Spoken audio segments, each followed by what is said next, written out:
We get the live stream up and running, folks. Okay, we're live. All right. Thank you, Mr. Antonio. Niti Yagali Du, Hunter Brown, Shaizi Kalan, Danae Aina, Eshlan Shida, Katnu Shugu Shikoya, Kalan Don. How is it with you? I'm Hunter Brown. I'm Danae Aina and an enrolled member of the Kanaiti tribe. I'm also your chair for this evening, and I use he, him pronouns. The time is now 7:06 p.m. We are just shy of a quorum. I think we just need to get a couple more people credentialed before we have an official quorum, but wanted to let you know that I'll be waiting for a call for quorum just shortly. This meeting is being live streamed and recorded for our YouTube channel. If you do not wish to appear on the YouTube channel or the live stream, please make sure you keep your camera off. I want to thank you for joining us tonight. Also want to note that all of you are muted during the meeting, but individuals will be taken off mute when recognized to speak. If you wish to speak, simply raise your hand and I'll recognize you. If you have an interrupting motion, such as a point of order or a request for information, use the speed up symbol on your Zoom reactions. That would be the blue circle with the two white greater than symbols in it. However, make sure once you come off mute, you just want to state your motion. Do not go into debate or argument. That will come shortly thereafter. And then also I want to let you know that while you can find my name in the list of participants, please don't send me chat messages during the meeting. I will not be able to read the chat. I need to focus all of my attention on everything that's happening in the meeting to make sure that I keep track of it.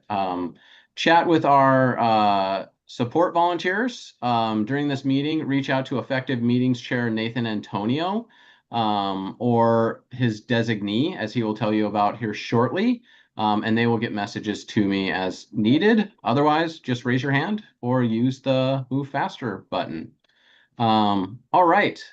First up, we will have our land acknowledgement, which will be read to us by Julie Conklin, who is one of our e-board members, our alternate who's one of our e-board members. Julie. On behalf of the 46th District Democrats, we acknowledge the land on which we stand today as the traditional home of the Coast Salish and Duwamish tribes, and the traditional home of all tribes and bands within the Squamish, Tulalip, Snoqualmie, and Muckleshoot nations. Since time immemorial, they have hunted, fished, gathered, and taken care of these lands. We recognize their invaluable contributions to our state, history, economy, and culture. We respect their sovereignty, their right to self-determination, and honor their sacred spiritual connection with the land and water. We will strive to be honest about our past mistakes and trespasses and bring about a future that includes their people, stories, and voices to form a more just and equitable society. All right. Thank you so much, Julie. I'd also like to remind our members and those joining us tonight for the first time that the 46th District Democrats is a contributor to Real Rent Duwamish, which calls on people who live and work in Seattle to make rent payments to the Duwamish tribe. While the city is named for their leader, Chief Seattle, and continues to thrive, the tribe has yet to be justly compensated for their land, resources, and livelihood. And just want to remind you that, you can do something starting today to stand in solidarity with the Duwamish tribe by paying real rent. All funds go directly to Duwamish Tribal Services to support the revival of Duwamish culture and the vitality of the tribe. You can join that grassroots movement today at realrentduwamish.org. All right, I'm now going to invite our Effective Meetings Chair, Nathan Antonio, to review our meeting and voting practices. Nathan, you have the floor. Hello, everyone. I'm Nathan Antonio. I use he, him pronouns. I'm the chair of the Effective Meetings Committee for the 46th District Democrats. Like Hunter said, if you need support during this meeting, please start by chatting me. You can find me just under the word support. You can search it in the participant list. And if you need to talk to somebody else from there, I will direct you accordingly. Other volunteers are not in a position to be able to help you unless they've been advised to do so. So please start with me if you need help. Okay, this is just a reminder that this organization operates with community agreements integrated into our standing rules. Really quickly, those state that we should treat each other with dignity and respect. To remember that everyone here is a volunteer, meaning that we're all giving away our time, right? None of us like work for each other, properly speaking. So just got to show some respect in that regard. Step up, step back means that if you find that you're taking up a lot of air in the meeting, that you should try to be aware of that and step back if you can to give some space for other people to do the same. Sometimes if just a few people dominate everything in a meeting, it makes other people feel like they can't or shouldn't participate. Please be understanding of technical issues, families, just general home life happening in the background here. Everybody's in a different situation, has different tech going on, and we just got to be understanding.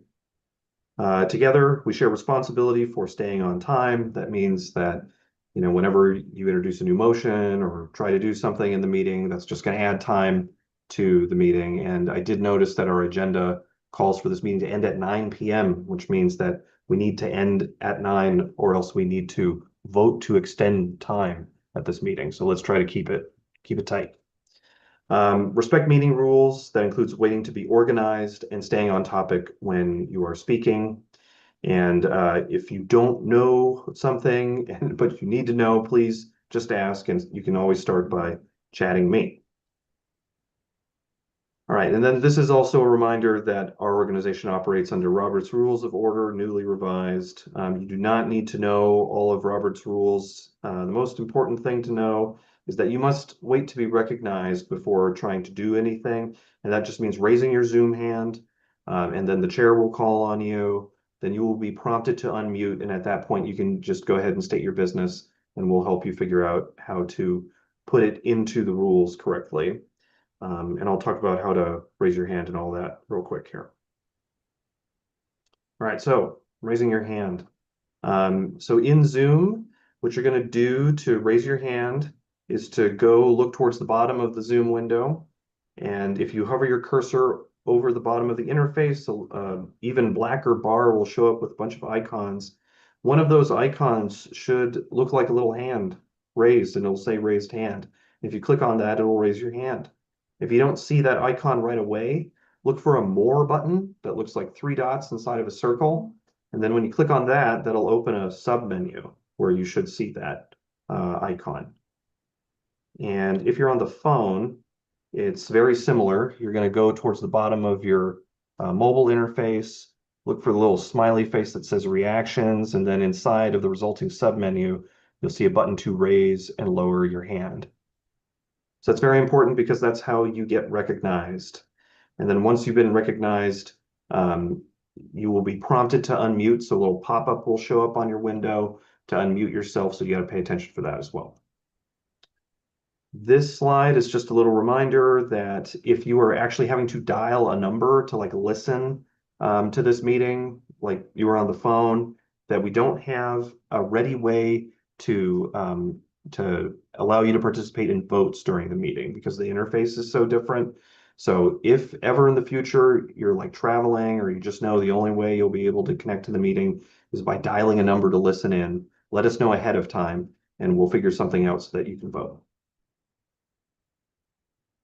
All right, and then this is the other really critical thing to do during this entire meeting is to open up your chat window and leave it open and kind of pay attention to what's going on in there. So to open up your chat, once again, you're going to go towards the bottom of the Zoom interface. You're going to look for, in that black bar that'll appear at the bottom, you're looking for a chat icon that looks like some speech bubbles. If you don't see it right away, if you click on that more button, the 3 dots inside the circle, you'll see the chat icon in there. And so yeah, that'll open your chat window kind of like you see in this slide. And you want to leave that open throughout the meeting because we're going to be putting important information out through the chat. That includes information about what people are talking about, and also very importantly, links to ballots when we do balloted votes. You'll need to click on those links. That'll take you to a Google form that you'll then fill out with information that you received from meetings at 46dems.org last night at about 11:30 in order to vote. Okay, this is a duplicate slide. Sorry about that. And then, yeah, if you're on a mobile device, getting to the chat, very similar. You just look towards the bottom of the interface, and you should actually see a chat bubble right there that you'll want to click on, and then that'll pull up the chat window. Oh, okay, that appears to be the end of my spiel. This is less slides than what I'm used to. Sorry about that.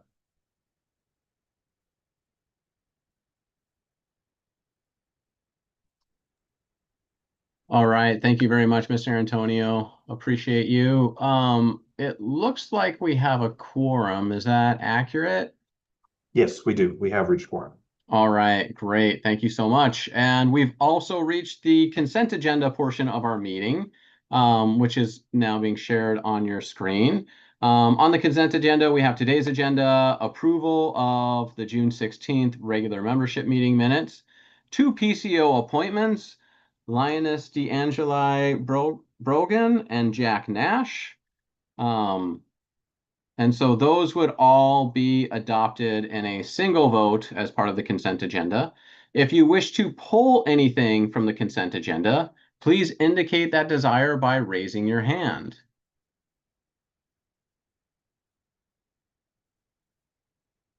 All right, Aiden.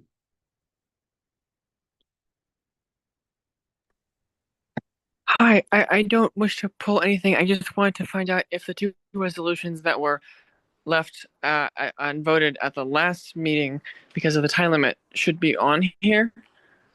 Oh, The okay. grocery one and the ICE sanctions one that I wrote the amendment for. Okay. Thank you. You can motion to amend the, I think you can motion to amend the budget for that. I want to just double check with my parliamentarian. I know I asked at our e-board meeting, I'm like, I feel like we didn't get to some. But yeah, so can we go ahead and add those? My understanding is that they were left on the table and therefore they can come back. But I just want to double check with my parliamentarian. If they were postponed to this meeting, then yeah, they should be considered as this meeting. I don't know if we officially postpone them or let's see, what do the minutes say? Let's double check. Yep, to be revisited at next meeting. So yes, they are. So we'll get those added to the agenda. I'm just gonna, I don't think that, I think it was a motion, so I'm just gonna ask, are there any objections to adding those 2 resolutions? Any objections? Any objections? All right, so that will be added to the agenda. And we'll work on getting those added in the interim, and so they are now part of the consent agenda in the agenda. Does anyone have any objections to adopting the consent agenda, which includes the agenda as we will amend it to include those other 2 resolutions? Any objections? They will also include the minutes and those 2 PCO appointments that are uncontested. Any objections? All right, seeing none, we've adopted our consent agenda and our agenda. Congratulations to Lioness DeAngeli Brognan and Jack Nash. If you are here, well, you're welcome to just introduce yourselves. Oh, here we go. Lioness is with us. Just Good evening. I'm a resident of U District. Glad to be here. Yeah. Howdy. all right. Well, thank you for joining us. Thank you for stepping up to be a PCO.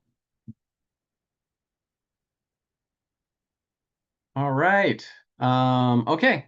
So up next, we do have a contested PCO appointment.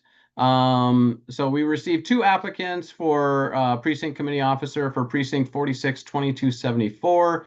These candidates are Richard Ellison and Elizabeth Neal. As some of you may recall, we held an election for this position at last month's meeting, and that election ended in a tie. So the candidates opted to hold another election at this meeting. Just as they were at last month's meeting, we'll allow them a minute to speak and introduce themselves. And we'll go ahead and start in the order that we received the application. So we'll start with Richard. Hello, everybody hear me okay? Loud and clear. Okay, thanks. Well, Oh, I'm Richard one Ellison. second, Richard. Oh. Lisa's going to get a timer ready for you just Oh, so that I way. get 60 seconds, is that right? Yeah, just okay. Should I Whenever set you're a ready, timer she's too, ready. so I know where I Yeah. am? Yep. Okay, well, my name is Richard Ellison. I'm a retired community college adjunct professor of biology and environmental science. I've been living in Seattle since 1981. I've been living in Wedgwood for about 20 years in a home with lots of trees. I've been active in my community by trying to go to city council hearings and testify, send in letters, speak up at a number of state state hearings.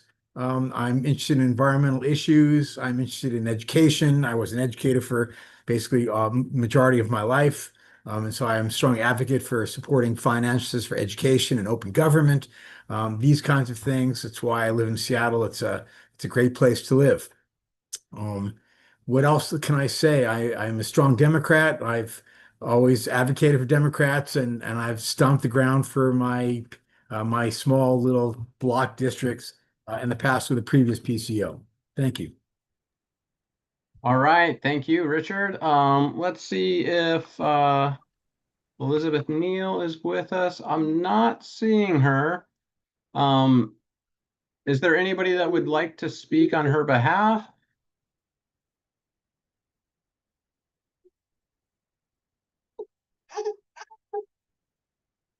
All right, I'm not seeing any hands, so we can go ahead and go to a balloted vote. This is a PCO only vote, so only PCOs that are currently serving as PCOs. If you are a newly elected PCO, your term will not have started until December 1st is when your term starts. So I just want to be clear about that. This is just for current PCOs serving out their term through November 30th. So, all right, we're going to get a link added to the chat.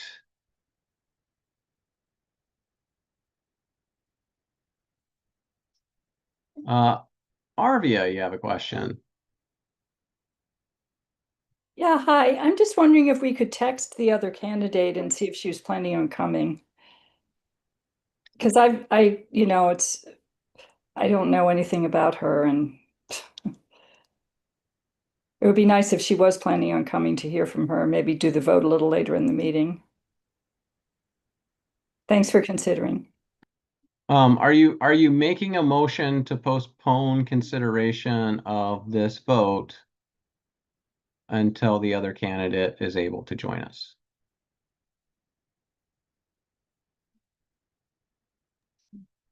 Yeah.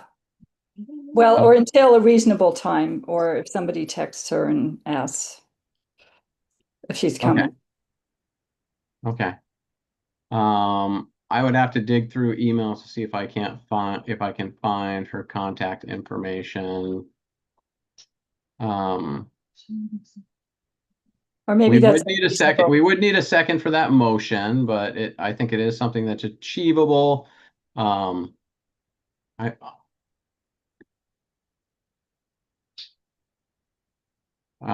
have a hand up from Gary Goldbaum. Gary. Second. Okay, it's been moved and seconded. So that is now on the floor. Parliamentarian, is this a PCO only vote? No. Okay, so this is for everybody. Okay, I just wanted to double check. I know that the election is a PCO only vote, so I wasn't sure if that, okay. Great. If that's the case, it makes it a lot easier. We can go ahead and use reaction voting. So I'm just going to clear all feedback. So if you would like to postpone this vote, to be clear, is this for later in the meeting or was it until the person can join us? Because that means that this could go to a different meeting. Do you recall what the motion? I did not write it down. This would be to later in this meeting, Okay. because really, she should have known this was coming up, but Okay. Okay. All right.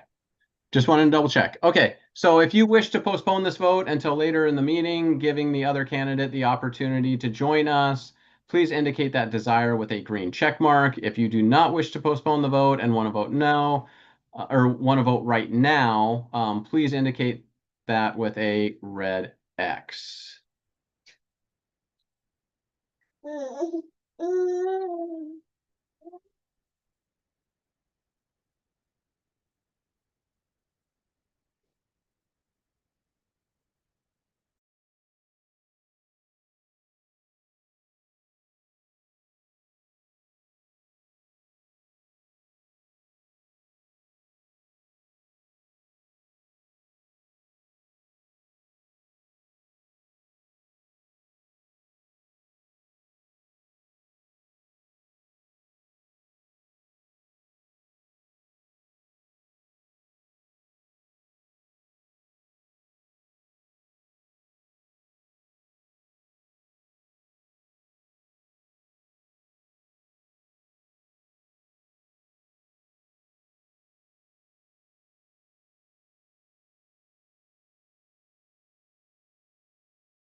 All right, I'm seeing 27 yeses and 9 noes. So we will wait until later in the meeting, giving the other candidate the opportunity to join us. I did text them at the phone number that is on that they filed with during that. I see a hand up from Shane. So Liza just got back to me. It's her birthday. She's at her current birthday dinner. She's going to try to join us as soon as she gets back. Oh, okay. All right. Thank you for that information, Shane. Okay, so hopefully we'll hear from her a little bit later. All right. Moving on. Up next, we have our finance report. Lisa Levy. Can you put up the little snippet, please? I can try and do that real quick.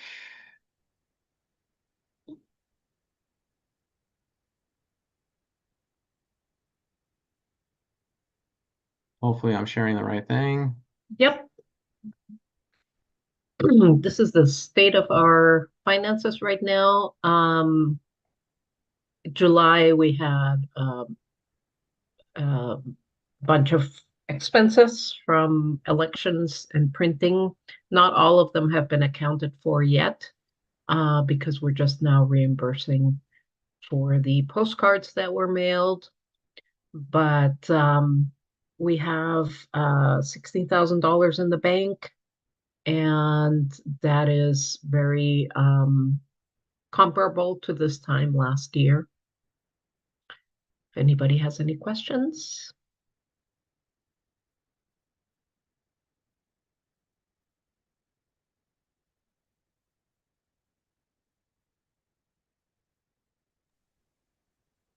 All right, not seeing any.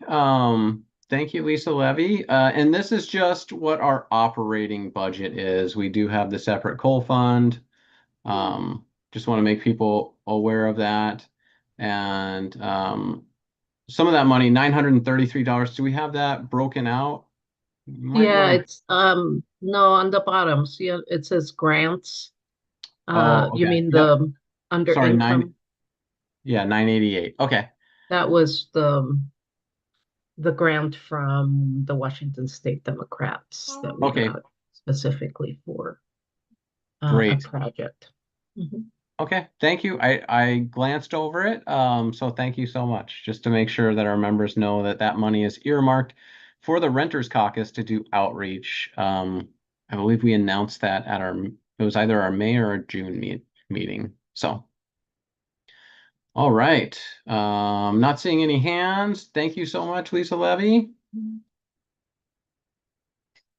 All right, stop sharing my screen. And jumping back to the agenda, I'm going to go ahead and hand the gavel over to our policy committee chair, Shane Macumber.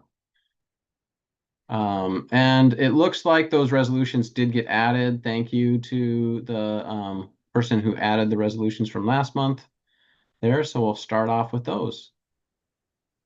Okay, so we have all told, we have 4 resolutions up for consideration during the course of this. Let me go ahead and take a look at the agenda real quick. I do apologize for the delay.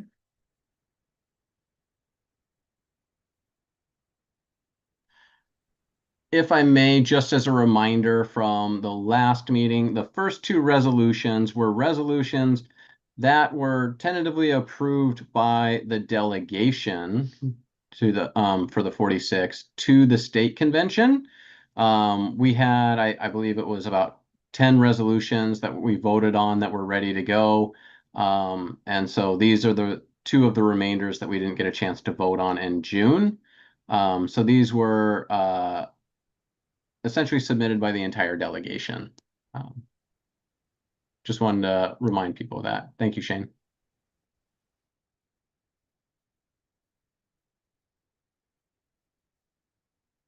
I do apologize. I accidentally closed a window in the middle of all of this. So one quick second here and I'll get this pulled up for us.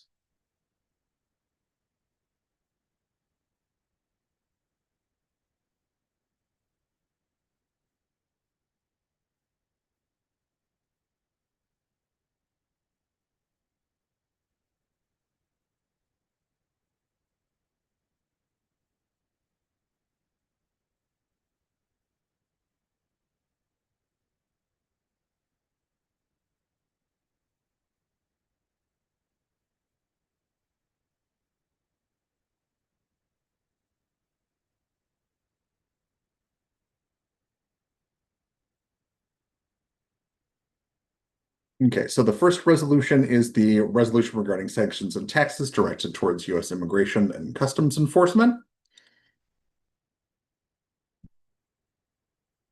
This one was drafted by Cody Zalewski, and I would like to turn the floor over for Cody. Cody, remember this is an introduction, not an argument for or against. But if you would like to take a quick moment, oh, pardon me, Chair Brown, your hand is raised.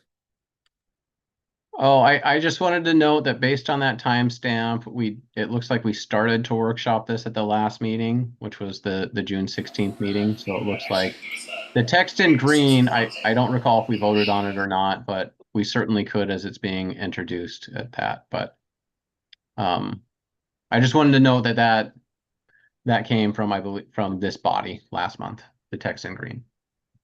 That's all. Thank you, Hunter. Aiden, I see you have your hand raised.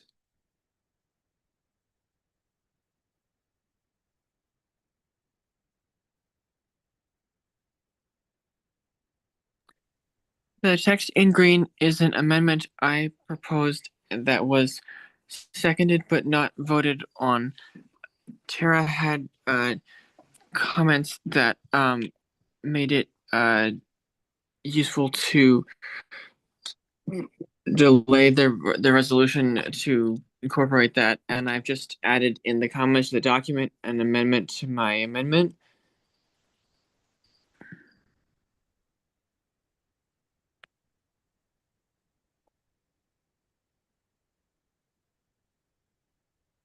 Okay, and are these proposed as friendly amendments? It's the friendly amendment to my own amendment. Yes.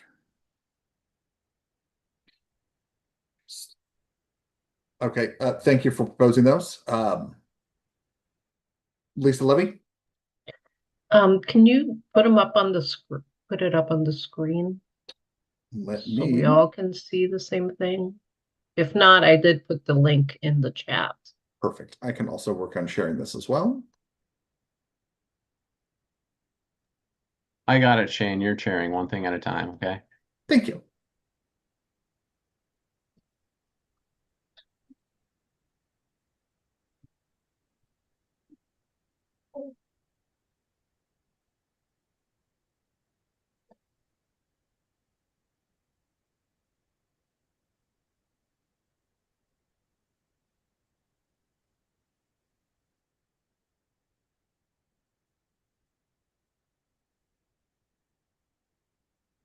Okay, I'm going to give people here a quick moment so that they can read through the resolution.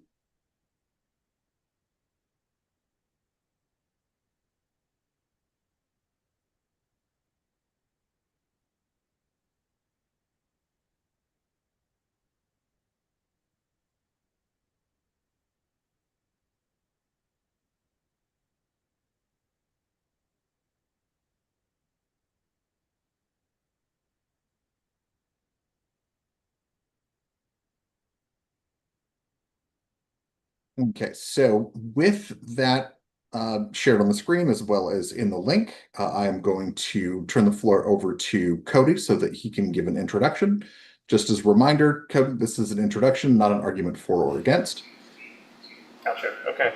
I guess trying to put this as neutrally as possible, what this would do is impose, as this title suggests, sanctions and taxes, particularly directed towards immigration and customs enforcement officers in Washington State. I guess I would say in response to insufficient deterrence towards these individuals in our current legal environment, and ultimately hoping to send a message to our lawmakers here in the 46th that we expect them to do more. I hope that's neutral enough. Thank you for that introduction. So with that introduction, I would like to open up the floor for discussion. Would anybody like to speak for or against this resolution? It's also, pardon me, let me back up for a second. I do realize we already have a proposed amendment on this resolution.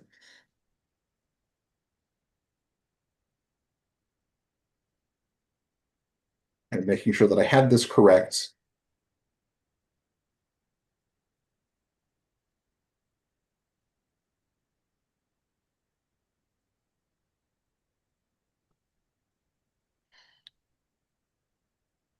Aiden, being that you were the one that has proposed this amendment, well, pardon me, I am trying to work through the fact that we have a proposed amendment and then a proposed amendment to the amendment. So I'm trying to explain this as succinctly as possible. But Aiden, if you would like to take a quick second to explain your proposed amendment. Yes. This, well, the original amendment, which was seconded but not voted on, would add additional leverage to prevent the local authorities from taking actions against civil disobedience that would help to give these measures teeth. And the amendment to the amendment would rearrange the formatting of the resolved clauses, as Tara suggested, to make sure it complies with state rules, and would also take the word taxes out of the title of the resolution, because there was a Supreme Court decision called McCullough versus Maryland that states cannot impose taxes on federal institutions. So that might not matter, but it was something I was considering.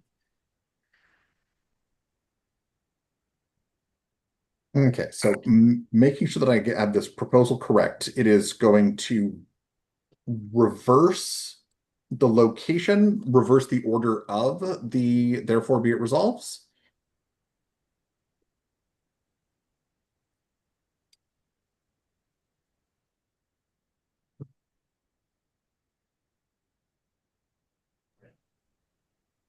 You can click see more on the comment of the Google document so that it's visible to the audience.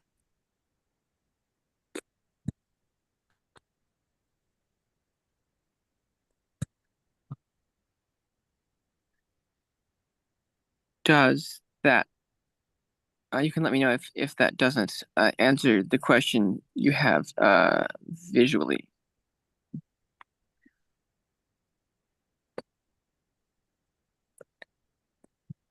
But I think the purpose was that Tara mentioned we should have the part that directs our wishes towards the legislature and our wishes towards the executive of the state in different clauses. So that to make that possible and still fit in 3 resolutions, but 3 resolves issue the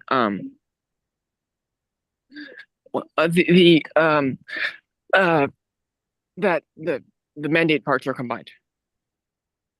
So as the edit appears on the screen, it removes the second be it therefore resolved that the 46 Democrats assert the legislation and then adds mandate and then completes the rest of that. Does that look correct?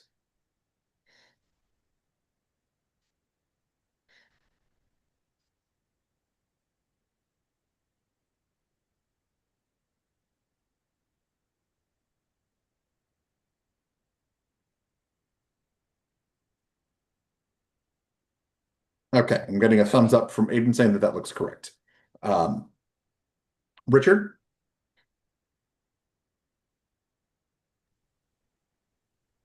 I just was kind of curious.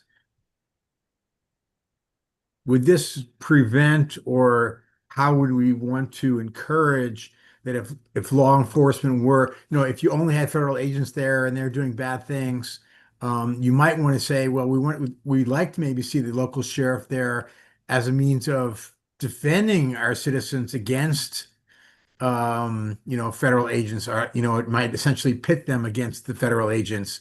And I don't know if, any of that kind of thing could possibly happen, but I am just curious as to a scenario where state agents or city police or whoever was there at the same time.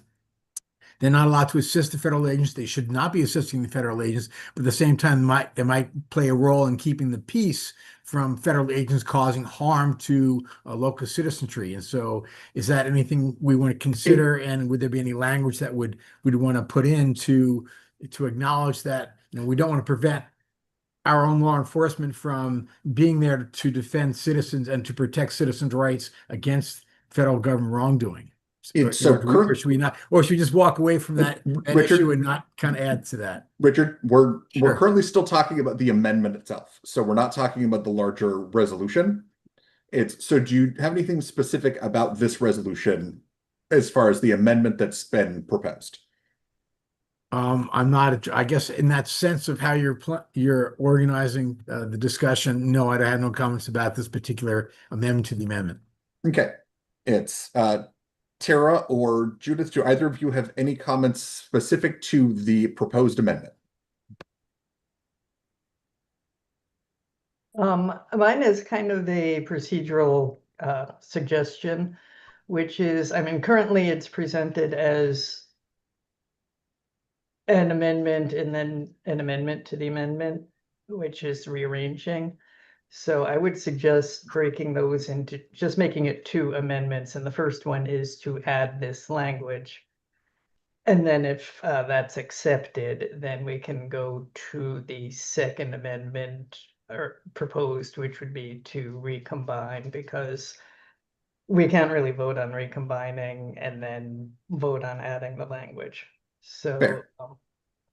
we are, It's so my suggestion is, that is my suggestion, and I think we're willing all to just kind of go with that instead of like withdrawing and redoing. I don't really have a strong comment on the content. excellent. And thank you for the proposal. That will make things go a lot smoother. Judith, do you have anything about this particular amendment? No, I don't. I just had a question about the impact of what was being moved in general. Okay, so it is in regards to what is the proposed changes at this time. No, it isn't. Okay, well then let's go ahead and move on. And Hunter? Yeah, sorry, I can't use the move faster or raise my hand when I'm sharing the screen unless I physically do it. This hasn't been seconded yet, so I just wanted to point that out. So, yeah, the amendment to the amendment has not been seconded. The original amendment has. Okay. Is there a proposal for, is there a second for the amendment to the amendment? Excellent. Thank you, Tara. Wait, I thought the amendment to the amendment was rearranging the text. It is rearranging and editing. Okay, well, that's what I was saying, was we should, especially since it was not seconded, we should consider that as a amendment that would be proposed after we vote on whether we're adding the language in the first place. Gotcha. So that is fair. So if by splitting it in two, we should focus on the first amendment that has been seconded, and then we can have the second proposed amendment, which is the rearranging of the text.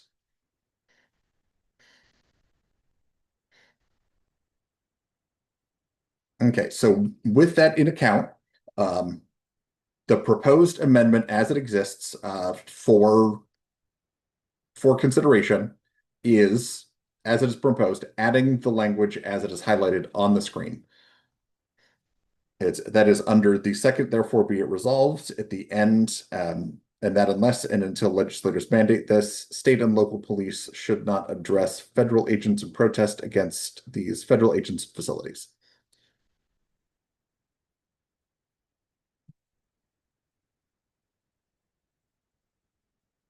Hunter? I have to stop sharing so I can lower my hand. I'm sorry.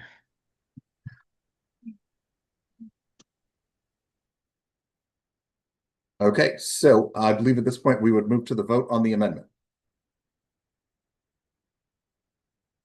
So if people would like to adopt the language as proposed in this amendment, please put a green check. If you are opposed to adopting the language in this amendment, please put a red X. If you would like to abstain, please put in a coffee cup.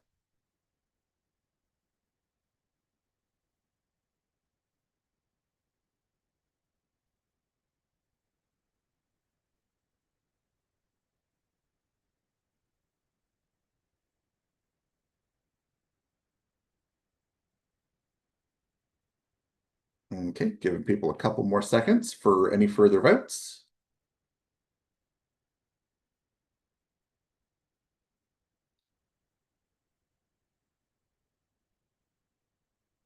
Okay, last call for votes. Okay, we have 8. Oh, pardon me. So a couple coming in here. Okay, last call for votes. Okay, we have 19 yeses, 7 abstentions, and no nos. So the amendment is adopted. The second amendment, as proposed, would remove the beginning of the therefore be it resolved. This is as proposed by Aidan Carroll. It would delete the first line, combine the first and second, therefore be it resolves, and remove and taxes from the title of the resolution. Is there a second for this amendment?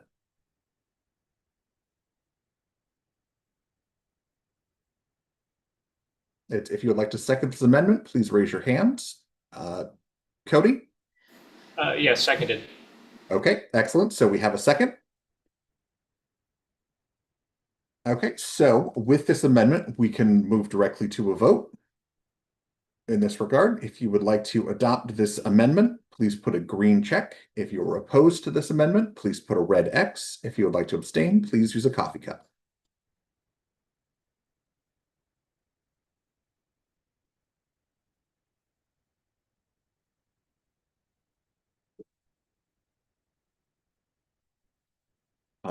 Joan? Oh, pardon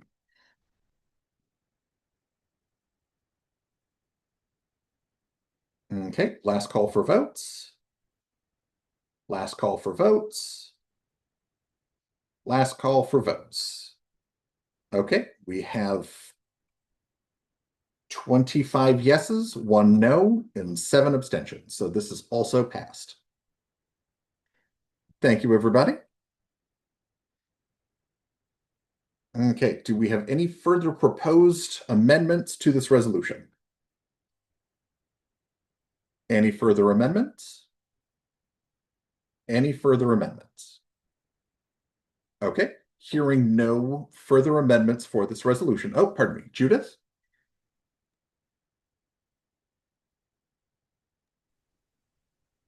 I still have a question I want to ask about the intent of this whole paragraph. Okay. And that is, was it intended here that we would have no detention facilities in Washington State? It's Cody, if you would like to speak to that. No, it just means they have to commute from Idaho. I'm sorry, what did you just say? It just means they have to commute from Idaho. So that's what it does mean. Yeah, it just makes it I think it's important to make it utterly inconvenient for them to work in Washington State. Okay, well, it also makes it very inconvenient for people who might live here and have attorneys.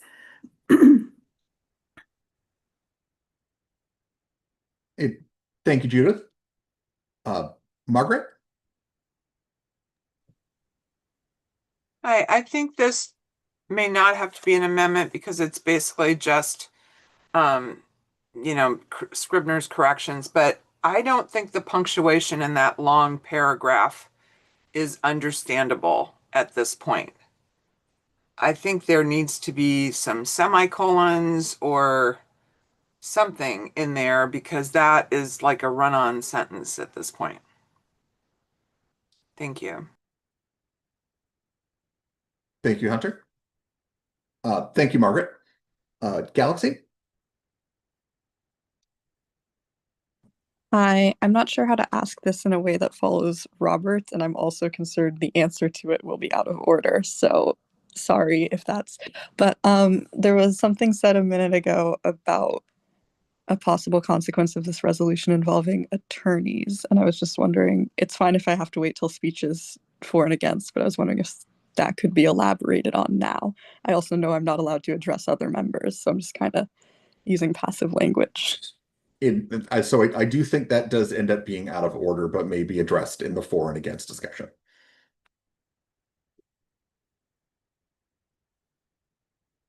It's Hunter? I think the previous speaker could make a request for information and ask if there could be consequences. And that question would be directed to you, Mr. McCumber, who, if you wanted to, could try to punt it to someone else. Fair. So with this one, the inquiry was about whether or not that's going to impact people's ability to access attorneys. And I am not as familiar with this resolution, but Cody, being that you are the author, would you be able to speak to that? Sure, I can speak to that. I don't know how this would impact access to attorneys. That's not what this discusses.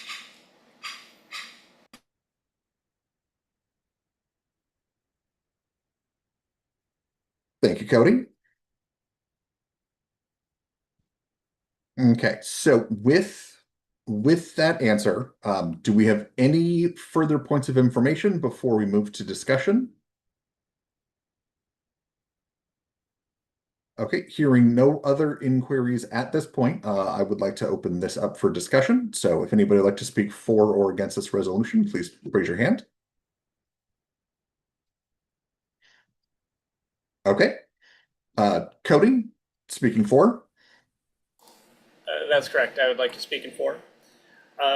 So fundamentally, I don't believe that there has been enough done to deter ICE if we honestly think that making them wear face masks is going to deter their continuous aggression towards American citizens. I think that's naive and foolish. There needs to be actual consequences for them. We need to speak the language of consequences because that's the only one they listen to. They're fundamentally, I think ICE is comprised of fundamentally, they're fascists. They're fascists, and you need to smack them until they holler. So fundamentally, I think the state should be taking every action they can to make that happen. Thank you, Cody. And I appreciate you keeping that to a minute. Just to verify, do we have our timekeeper to keep track of the time during discussions? Yes, I'll be doing time. Would you want 1 minute or 2 minutes? It's considering that we have 4 resolutions to go through this evening, I would prefer to keep it at 1 so that we can try to stay within our time frame. I'll do that. Thank you. Excellent. Judith, are you speaking for or against?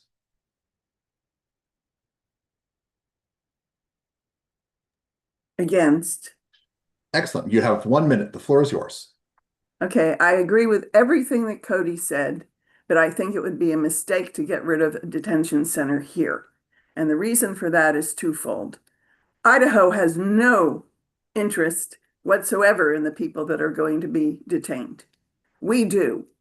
And not only do attorneys are more able to represent their clients here, but we also have judges who are willing to give habeas corpus to people. You're not going to find that in Idaho. The other thing is that the University of Washington Law School and other parts of the University of Washington have done studies about the conditions. And these too need to be brought to court. So I don't think it's a great idea to put anything in Idaho. So I'm against that part of it. Excellent. Thank you, Judith. Do we have any additional speakers for or against?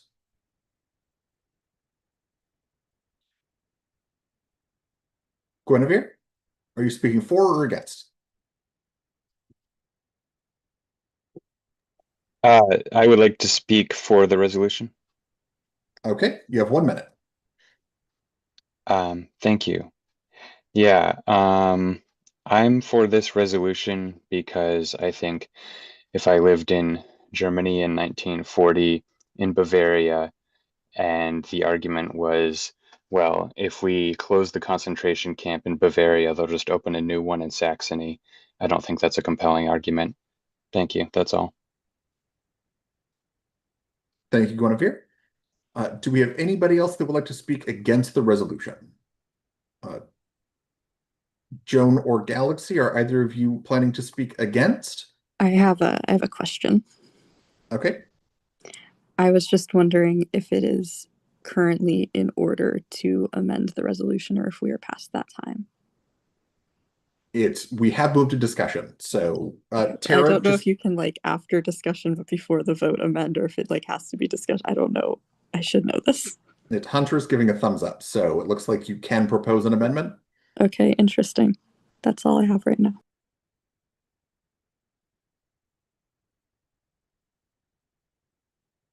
Okay. Joan, are you planning on speaking against?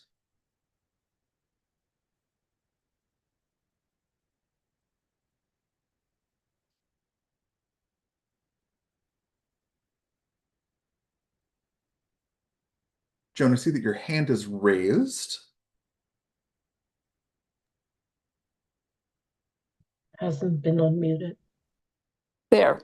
There we go. I just want to say there is so much to be said as a lawyer and an immigration advocate who worked going to detention and getting bonding people out from our detention center, that it's really ludicrous to talk about Bavaria and other what we would have done in Germany.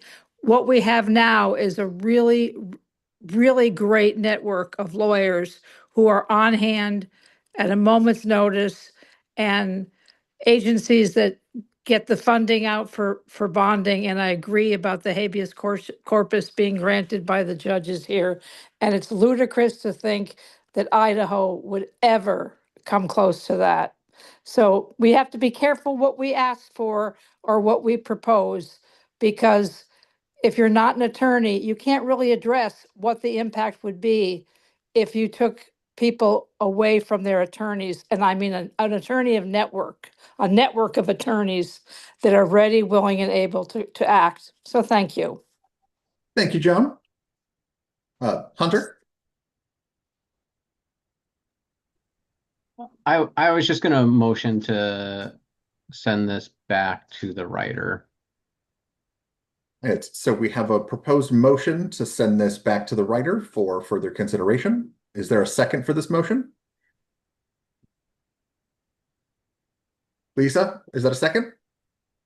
Okay. So with this motion, this is a motion to basically for everybody who is here and paying attention, this would remove this from further discussion and send it back to the author for further consideration and editing to be brought up at a later meeting. So with the proposal that has been seconded, we will move to a vote. If you would like to see this sent back to the author for further consideration, please put a green check. If you would like to further consider this today, please put a red X. And if you would like to abstain, please put a coffee cup. Pardon me.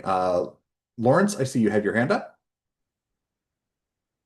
Oh, 1 second. Let me get you unmuted. Oh, Lawrence, if you're talking, you're muted. So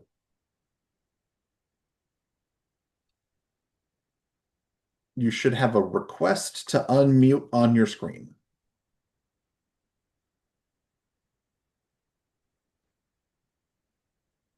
There we go. Now you're unmuted.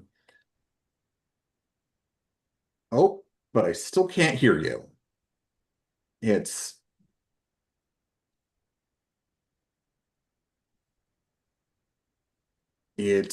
see that you're talking, but it doesn't seem like your microphone's picking up your voice.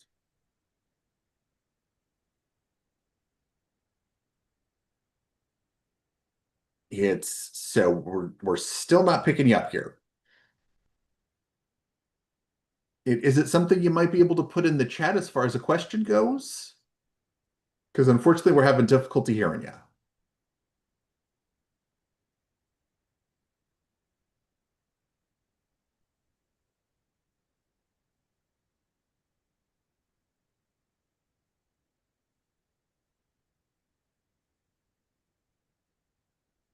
Okay, so I do apologize.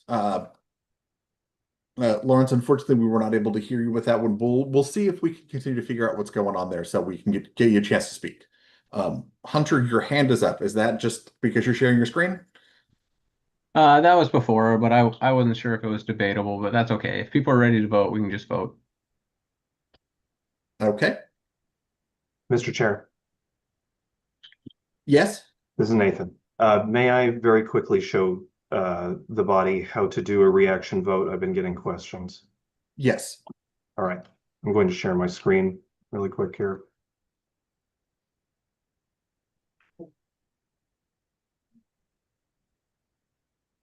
Okay, so if you are on your computer, as with all the other things I explained earlier, you want to take your cursor and hover it towards the bottom of the screen.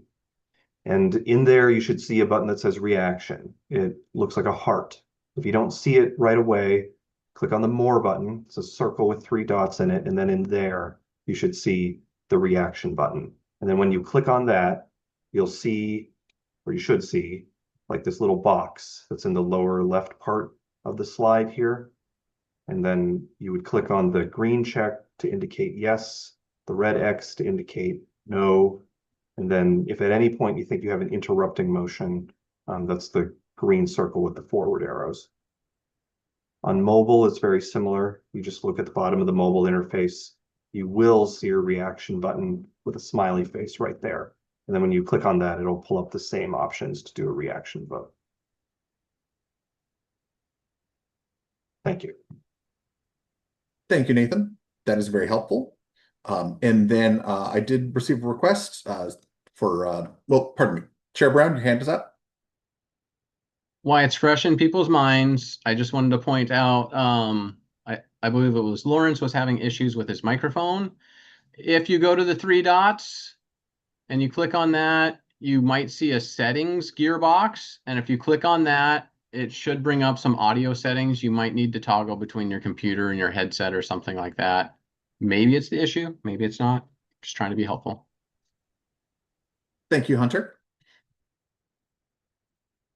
And then just as a reminder for the motion that is currently in front of everybody, this is a motion for us to send this resolution back to its author for further consideration. So if you would like to see this sent back to the author for further revision, put a green check. If you would like to continue further discussion, put a red X. And if you would like to abstain, put a coffee cup.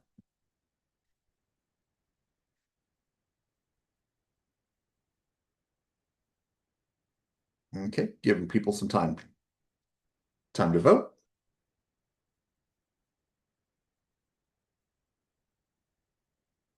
Okay, it's last call for votes. Last call for votes. Last call for votes. Okay, with the votes in, we have 20 yeses, 9 nos, and 3 abstentions. So this will be sent back. So Cody, this will be sent back for further review, but you can bring this up at a future meeting. Margaret? I'm going to ask this as a point of information. Given that this is the second time that we have had this time-sensitive resolution about a crisis that is ongoing on our streets here in North Seattle every day, I would like to know when the policy committee will hold a meeting to discuss this resolution, to fine-tune the language so that when we vote on it next month, we don't do this again. And I'm sorry if that has an opinion to that point of information, but I'm watching people be abducted off streets in my neighborhood regularly. So I apologize for my tone, but I would like an answer to the question about when there will be a meeting to discuss this resolution. So I believe it's the 4th Monday of this month is the standard policy resolution, the standard policy meeting. It is on our calendar, and I have made sure that they have been open for the last several months. So I would be happy as the policy chair to further discuss this to make sure that it is tuned in and we can make sure that we are getting the voices of our LD members heard.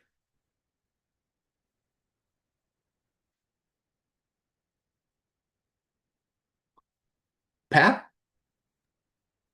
So this follows what Margaret was saying. I wonder if the policy committee could invite Richard, who had an interesting proposal, to bring his proposal in as well, so it could be incorporated in advance. What do you think? It's if Richard would like to come to the policy meeting, he is welcome, and I would like to ensure that we are creating the best resolution possible before our meetings so that we can bring something together and also try to keep our meetings as succinct as possible. Okay. So with that one, Hunter, I do also know that Liza Neal has arrived at the meeting. Would you like to proceed with the additional resolutions, or would we like to go back and finish that vote and then continue on with resolutions? Why don't we do that, because we could then introduce the next resolution while Tally is working on the PCO votes. Perfect. So I'm going to turn the meeting back over to you for that. All right, thank you so much. So we heard earlier from Richard Ellison, who is a PCO applicant for precinct 46-2274. And with us tonight, we also have Elizabeth Neal. Elizabeth, you have 1 minute to introduce yourself to the body, and then we will vote on the appointment for that precinct. Awesome, thank you. I appreciate everybody's patience. When I entered this race, I did not expect it to require a runoff, and I'm getting a quick lesson in humility. So I was out at my birthday dinner, and I apologize. I am here because I want to give a little bit of space for diverse Seattleites to speak up and tell us what's going on. And I think this would be a great opportunity for me to be of service to everything that's happening around here. And I hope that I have earned your vote. And if I haven't, I hope I get to have a great conversation with you next time we see each other. All right, thank you very much. Tally committee, can we, I know that this is, we jumped in with this really quickly, but could we get a link to the PCO only vote placed in the chat?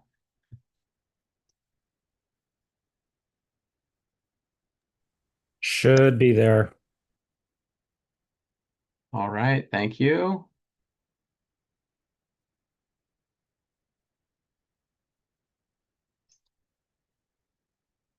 I have too many windows open. Okay, and just as a reminder, this is for current PCOs.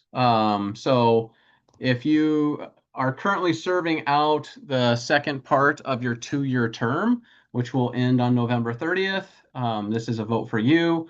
If you are not and you are a first-time newly elected PCO, or if you're first-time newly elected PCO, your term doesn't begin until December 1st. So this is just for our current PCOs to vote on, just as a reminder.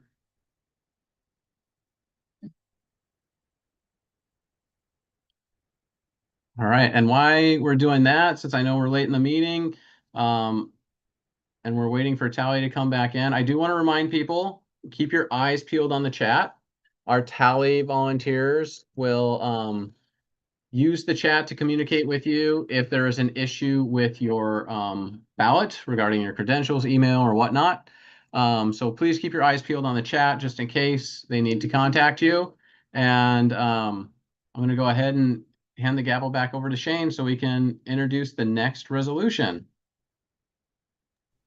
Thank you, Hunter. So the next resolution for consideration by the body is the resolution supporting grocery access, food security, and union food system jobs in Washington State. This was submitted for consideration by Brandon Monson, who, to the best of my knowledge, is not currently present. Brandon, if you are here, can you raise your hand?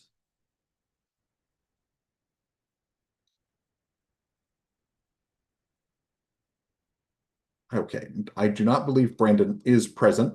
Is there anyone else that may have worked with him on this one that would like to do the introduction for this resolution?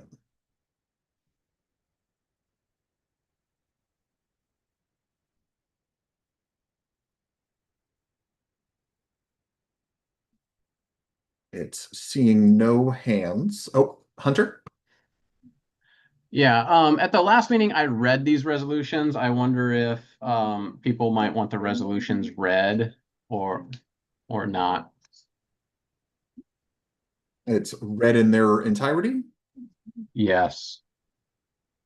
Okay, if any members would like this to be read in its entirety, please raise your hand and we can accommodate.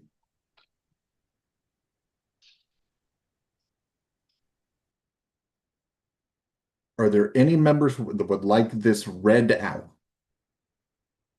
Arvia, you're raising your hand in support.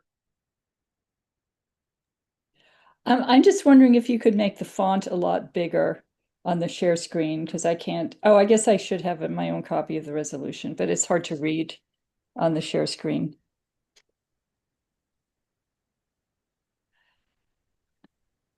The link is in the chat.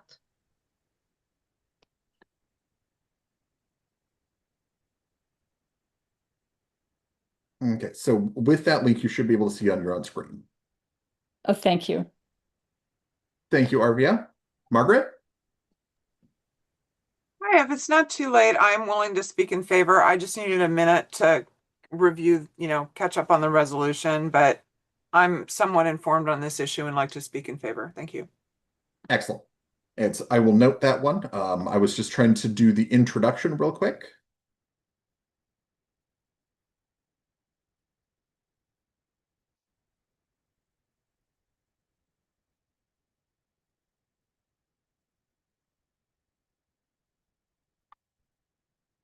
Okay. So, does anybody need more time to read the resolution? Anybody need more time? Okay, hearing no request for additional time, I will open this up for discussion. If people would like to speak for or against this, we already have one speaker that is requested to speak for. So, Margaret, if you would like to speak for this one. Yes. Oh, one quick second. Brandon is literally in the waiting room.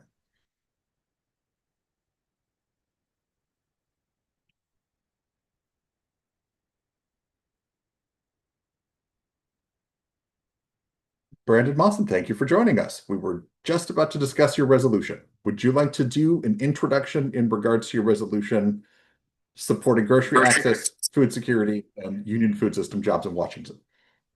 Yeah. Hey, Shane. Thanks. Yeah, just a reminder, apologies. this is Go ahead. just an introduction. It's not a pro or a con. This is just introducing the bill itself in a neutral way. Sure. Yeah, no problem. Apologies for being late. I'm still working. Yes, in a neutral way. Okay. This came about because we were looking for a way to find a way to be supportive of areas that have lost grocery stores. So worked with gosh, it's been a while since I worked on this, to be honest with you.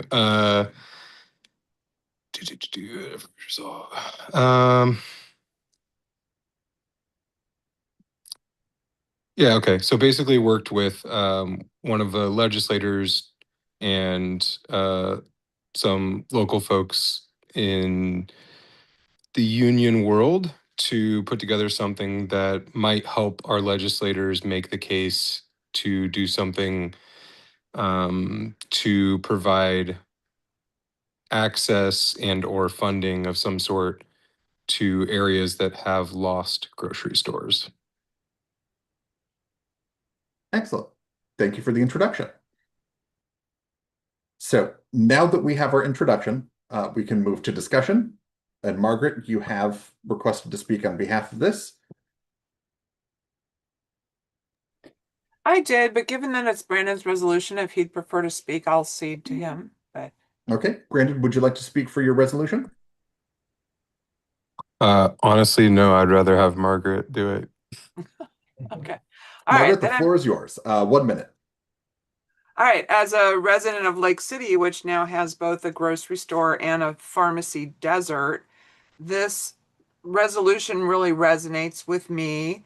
I think that we are in a sad state where so many communities, not just Lake City, but across the 46th and in other places in Seattle and King County, and I've heard across the state, we've been at the whims of the big corporations who are all in it for money and don't understand that we all got to eat.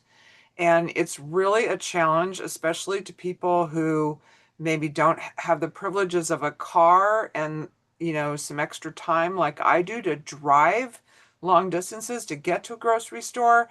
So I think this is really a critical issue, and I hope we will all support the components for union wage jobs. And I'll just add too that, I speak about this somewhat frequently with our representative Daria Farivar, and there is oops. Thank you, Margaret. Pat, I see that you have your hand raised. Are you looking to speak against this resolution? No, this is about an amendment. Okay, we have a proposed amendment. I don't have wording for this, but I should note that Nilu Jenks has been working on this issue.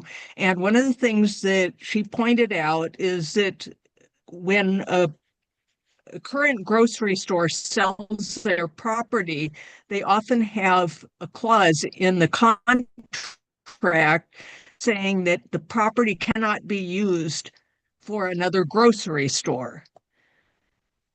And she's introducing legislation to address that, but I wonder if that could be noted in here somewhere, since it seems to be a real significant problem. Thank you, Pat. It's we can take a look at that one here and see if we can get a proposed amendment. Lawrence, I see that you have your hand raised.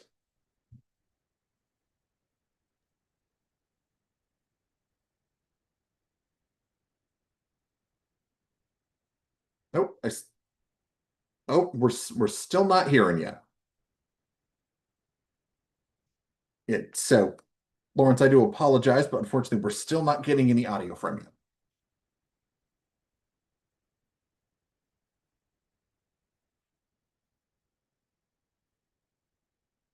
So, Arvia?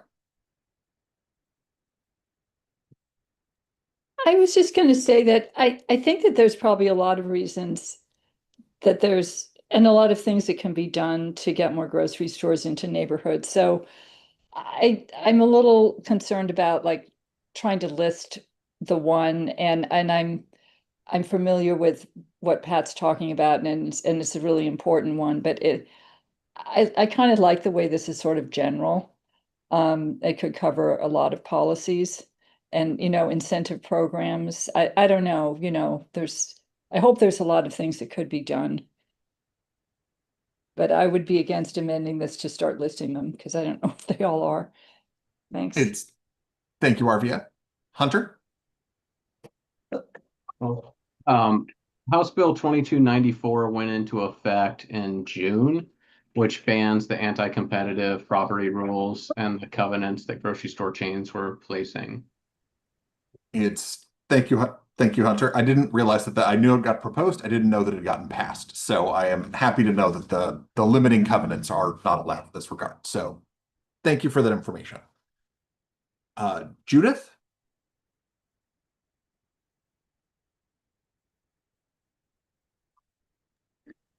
Yes, I only wanted to point out that Mamdani now is trying to have where the city owns the grocery store. So I think it's fine to just leave this alone and hope there's other resolutions for this. Excellent. Thank you. Claudette?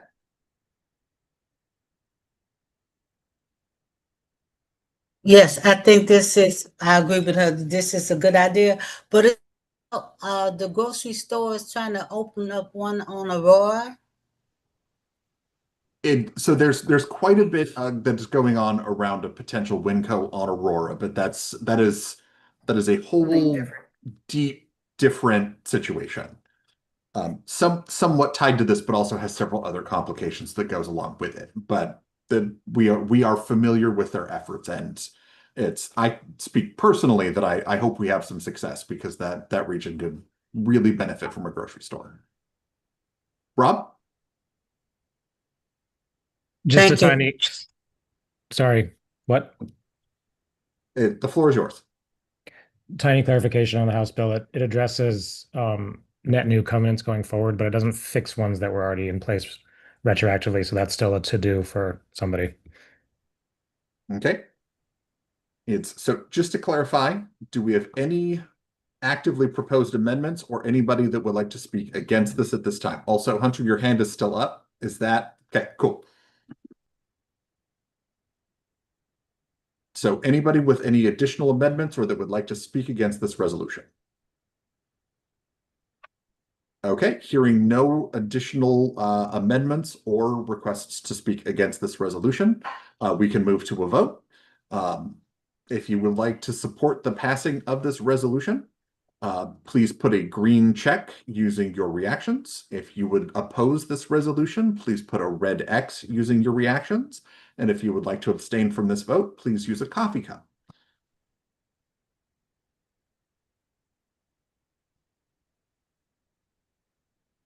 Give people a couple seconds to vote here.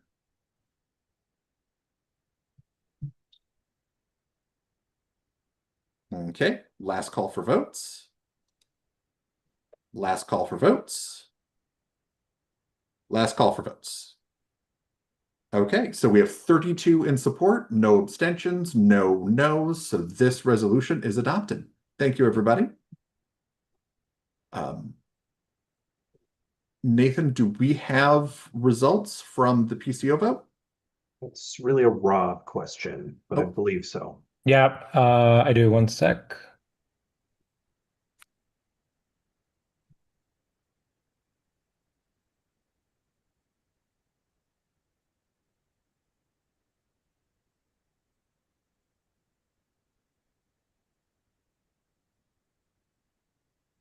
Those are in the chat. Excellent. Thank you. So it does appear that with 70% of the votes cast, Richard Ellison will be the PCO. Congratulations. Oh, Lisa? Apologies. The abstain 17 there is an error, so just ignore that. Lisa?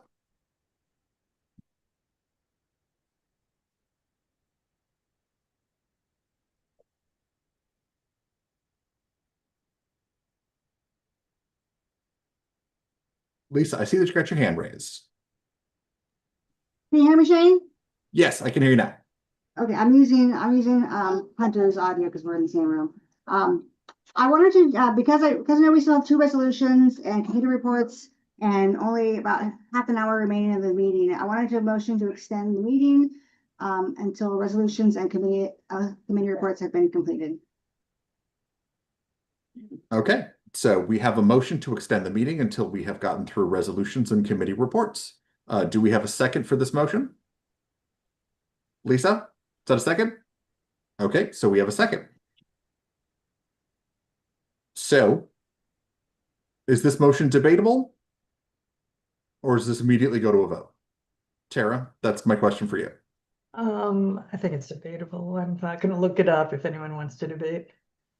Okay, so would anybody like to move to debate in regards to this motion, or would people prefer to move? Well, does anyone wish to speak for or against this motion? Would anybody like to speak for or against?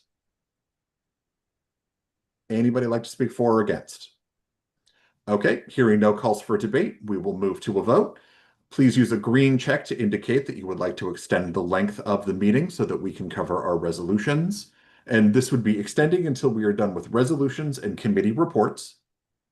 If you are opposed to extending the meeting, please react using a red X, or you can use your reaction to abstain by putting a coffee cup.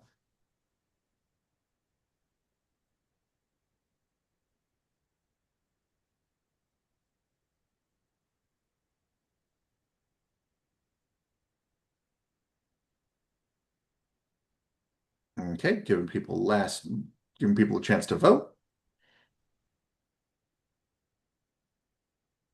Okay, last call for votes. Last call for votes. Last call for votes. Okay, I'm not seeing any additional votes coming in, so that is 28 votes in support, 4 votes against, 6 abstentions. So the motion is adopted, and the length of the meeting is extended until we have completed our resolutions and our committee reports. Thank you, everybody. So next resolution is going to be resolution on state remedies to federal harms against Washingtonians. I will turn this over to the author, which I believe was Guinevere, for an introduction. And just a reminder, this is a neutral introduction about the resolution, not speaking for or against. All right, thank you, Chair Shane. So this is a resolution trying to get the Investigative Services Bureau of the Washington State Patrol, which is the highest investigatory body in our state, to investigate crimes committed by federal agents and to get our Attorney General to prosecute said crimes. Thank you very much. So this one was sent out with the call to meeting, so hopefully everyone has a chance to review it. I believe it's also linked in the chat as well, if anybody would like to review it on their own computer. And with that said, would anybody like to speak for or against this resolution?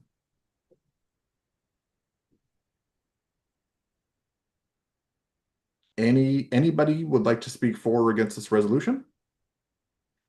Okay, Guinevere? All right, thank you.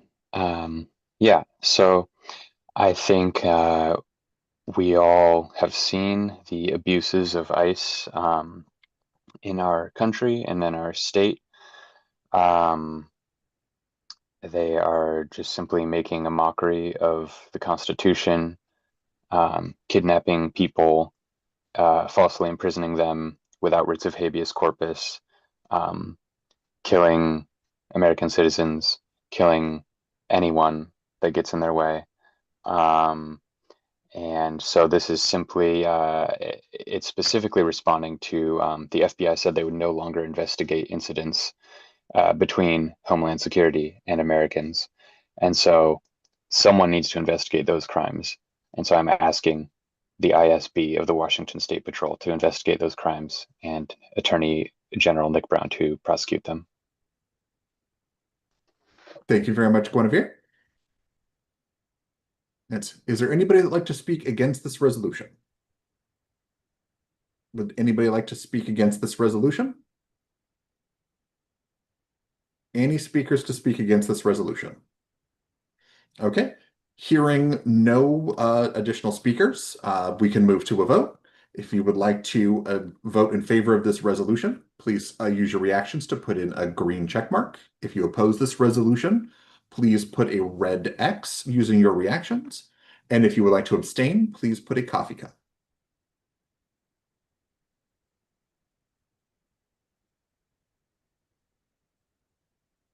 Okay, last call for votes. Last call for votes. Last call for votes. Okay, we have 33 votes in favor, no votes against, 1 abstention. So this resolution is adopted. Thank you, Guinevere. Okay, and then our fourth resolution for the evening is the resolution calling for King County Democrats to begin the process of reparations for harm caused to Native communities. It's Hunter, I will turn this one over to you as this is your resolution for introduction. Again, a neutral introduction, not a discussion for or against. Yeah, thank you so much, Shane. So the resolution calls for King County Democrats to begin paying reparations for harm caused to Native communities. I started this process nearly a year ago. At that time, the most let's see, there's a lot of information in the fifth reference that I provided down below that covers like the type of harm that was caused. It was a very long process. Sorry, this has been a really difficult one for me over the past year. Trying to get this to go through just emotionally and personally. So I'm trying to struggle how to speak towards it, but essentially was able to bypass leadership and the hurdles and imaginary rules they tried to place on me to prevent me from bringing this to the executive board. I did that at the October meeting. The executive board voted to form an ad hoc committee to determine where reparations and financial contributions should be made. And we decided on Sun. then later on at the after I did bring to light to the executive board the fact that King County Democrats had stolen from First Nation artists as well as a local nonprofit. And I did reveal that they did invite leaders of local nonprofits to speak at the January meeting. And the reason they did so is I had said it is not okay to, well, it's not okay to do a land acknowledgement without action. It's basically waving a receipt saying, hey, we got your stuff, thanks. To demonstrate action, leadership decided rather than making a financial contribution, they would invite leaders from these native orgs to speak. However, that invitation contained a promise of a consideration of a financial contribution. Later in that meeting, it was revealed that they had no intention of giving such a financial contribution. So I very much viewed that action as tokenizing. And so that's why if you read what the ad hoc committee did, said we wanted 1492 in reparations. After those actions took place, I raised it and said King County Dem should pay 1855, which is significant to the year that the Treaty of Point Elliott was signed. So that's why I motioned for that at the March meeting. The executive board voted and added 1855 to the outreach budget in order to pay reparations. And after that has happened, leadership has not taken any action or done anything or followed through on it whatsoever. And it doesn't look like there are plans to. And I have been, so I've been advised that I'm not going to be allowed to participate because I was biased in that I participated in the ad hoc committee. So all of those things are why I'm bringing this resolution forward to the 46. Yeah, I guess that's it. I don't know if I tried not to. Yeah, I'll stop. Thank you, Hunter. I appreciate you trying to keep it concise and just be an explanation. So thank you for that. At this point, I would like to open the floor for discussion or any amendments if anybody has any to put forward at this time.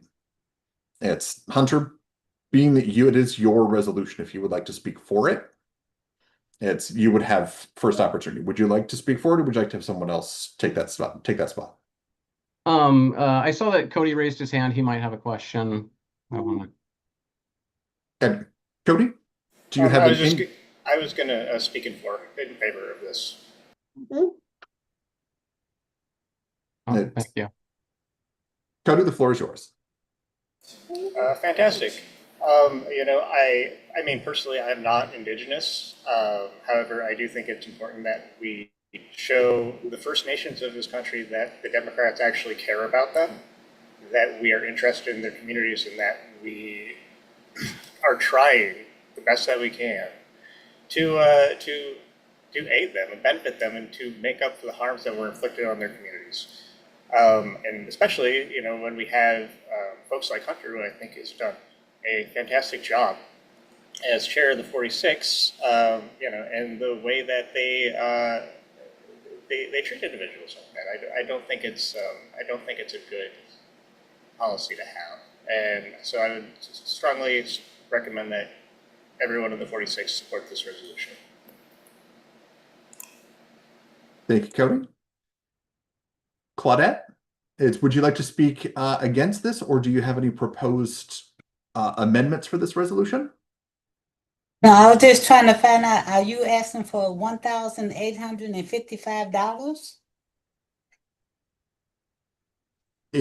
Yes, Hunter, correct me if I am wrong, but I believe this is a request for the KCDCC Executive Board to pay out the... Hunter, if you would like to answer that question, I think you can do better than I can. Sure. The executive board voted at the March meeting to allocate $1,855 to the outreach budget for reparations. So the executive board wants it. Leadership is not doing it. How the budget works is they can spend up to that, And I think thus Oh, far, leadership has decided to spend $0. And so why the executive board said, yes, we want you to do this, leadership has not done anything since March, and they have not taken any action. I have sent emails for, more info, but haven't heard back. So sorry, I I went got into you. a little bit more than explanation. I apologize. No, I got you. I was just wondering why so little, but I see what you're saying now. It's because that's the highest you can go. Okay, I'm for you. Thank you, Claudette. You're Margaret? welcome. Just a question back to Hunter. Is there a significance to the number 1,855? Yes, that was the year in which the Treaty of Point Elliott was signed.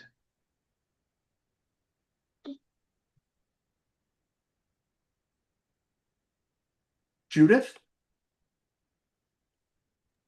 Yes, just a point of information. I'm assuming the amount would go to Sun, and they would probably want more. So, are they supposed to come back with recommendations for other things that they need from the county? Hunter, would you like to speak to that? So currently, all that King County Dems can spend under their financial rules would be the 1855 that was approved by the executive board. Sun is it's 15 different nonprofits. They would decide how that money is spent. They of course could use much more, but the amount that the executive board approved was at 1855. And so that's why that's all I'm calling for in our resolution is I'm just trying to stick to the facts, which is please respect the work of the ad hoc committee and their recommendation of where that money should go, because currently they might not send it to Sun. They might spend nothing towards reparations, or they might, try to do it someplace else without, native voices. But that's the most that we can do right now without trying to get King County Democrats executive board to then amend the budget further. Okay. That being said, they did just go up in their budget tier, so they have more money. So anyways. Does that answer your question, Judith? Yes. Okay. Excellent. Thank you. Okay, do we have anybody else that has any proposed amendments or would like to speak against this resolution? It's any other speakers? Oh, Hunter? I did just want to let people know that it will be a balloted vote for this. So no one will see how you're voting on this and that sort of stuff. I don't know if that would hopefully make people feel better about this coming to the board or the body. It's Galaxy? I have a question, not a speech. And again, I should know this. What happens next if this passes?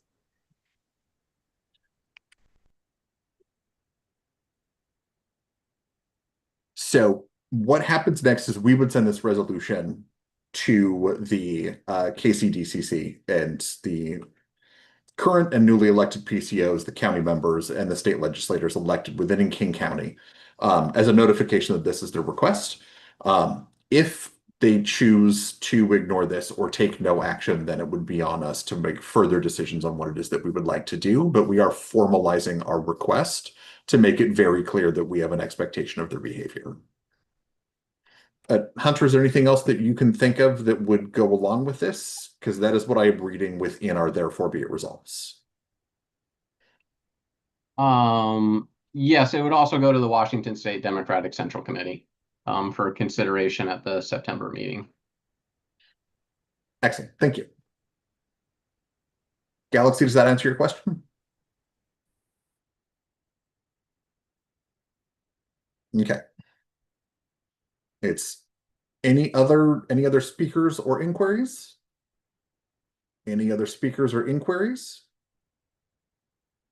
Pat?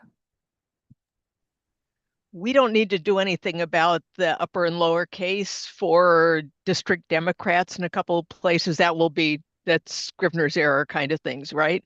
And Yeah. somebody will fix that. Yeah, we can take care of that. Okay, thank you. Excellent. So, and any other speakers against or amendments? Any other speakers against or amendments? Any other speakers against or amendments? Okay, hearing no additional inquiries for speakers, we can move to a vote. And if we could get that vote link in the chat. It's for anybody that's gone through. Nathan did give a primer on this earlier. If you have any inquiries where you have questions about where your voting codes are located, Nathan's available if you search support in that regard, and we will do everything we can to support you, but please use that link to vote now.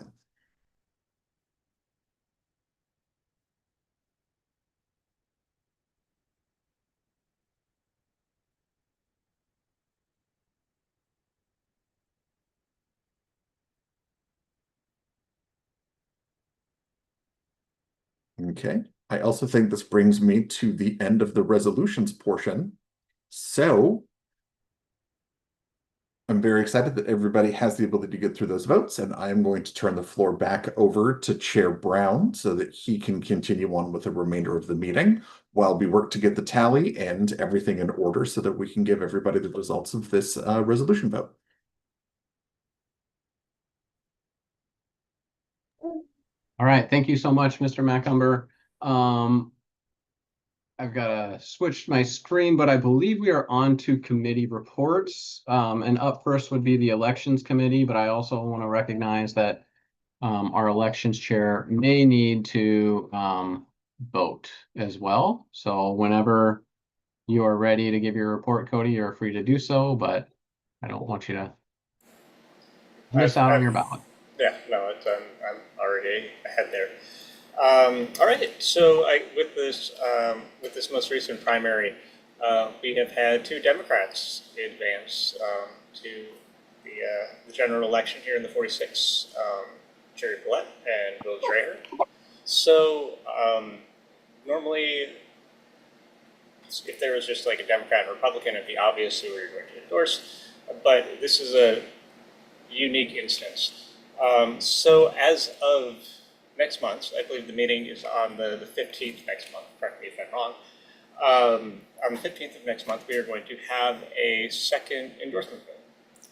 So once again, we will have Jerry Collette and Dreher come and address the general membership, and we'll have everyone vote, and we'll see who wins. So that's the plan for next month, and then we can have endorsement and let everyone know who we support.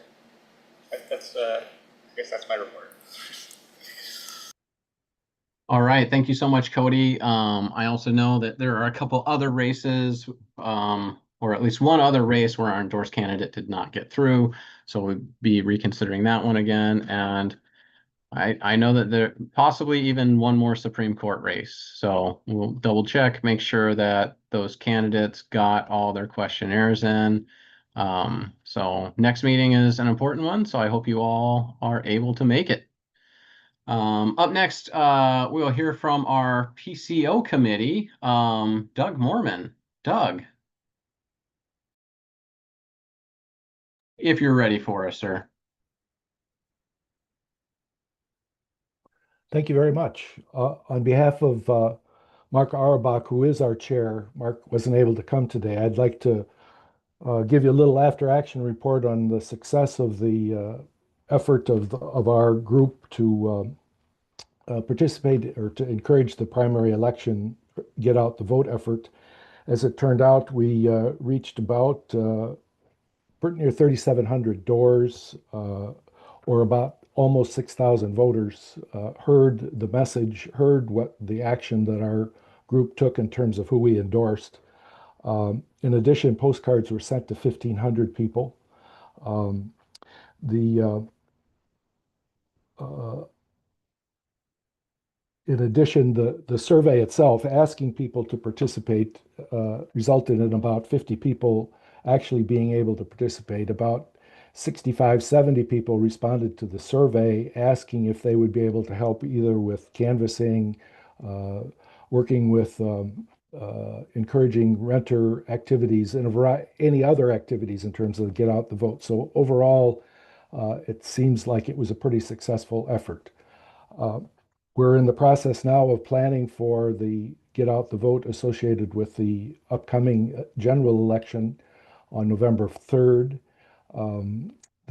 Mark will be sending out, or really, Mark, the committee prepares, and Hunter, you would be sending out the survey again to our members, really to all of the people that are on our mailing list to see if they might be interested in helping spread the word, encouraging people to vote. That survey will be out before this group meets. The survey is just really helpful for you to respond to everybody that's on this call, as well as members that are not. It helps us figure out how much money we need to spend on materials ahead of time so that we don't purchase too many materials, but at the same time purchase enough materials in terms of canvassing. We're also working with you alluded to earlier, the effort to reach renters, to encourage them to vote. So I'm just want to report really good effort by really, frankly, lots of the folks that are on the call this evening and others. And hopefully and I anticipate that our next get out the vote effort to support the candidates that we endorse will be happening. You'll be hearing more about it really in the next week and a half, 2 weeks. If you get the survey, when you get the survey, do please complete it, even if you don't know whether or not you will be actually able to canvass. We realize that it's a ways off. Canvassing actually would occur in the last 2 weeks of October. There'll be a kickoff gathering on Saturday, October 14th, I think. Don't quote me on the exact date.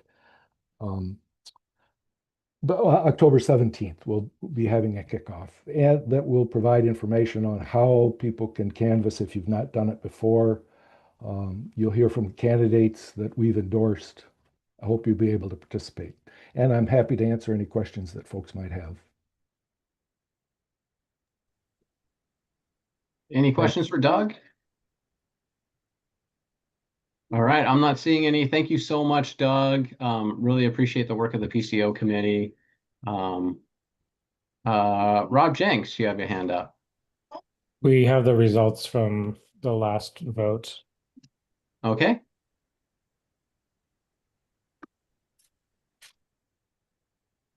Whenever you're ready, if you would. Oh, they're already in the chat. Thank you.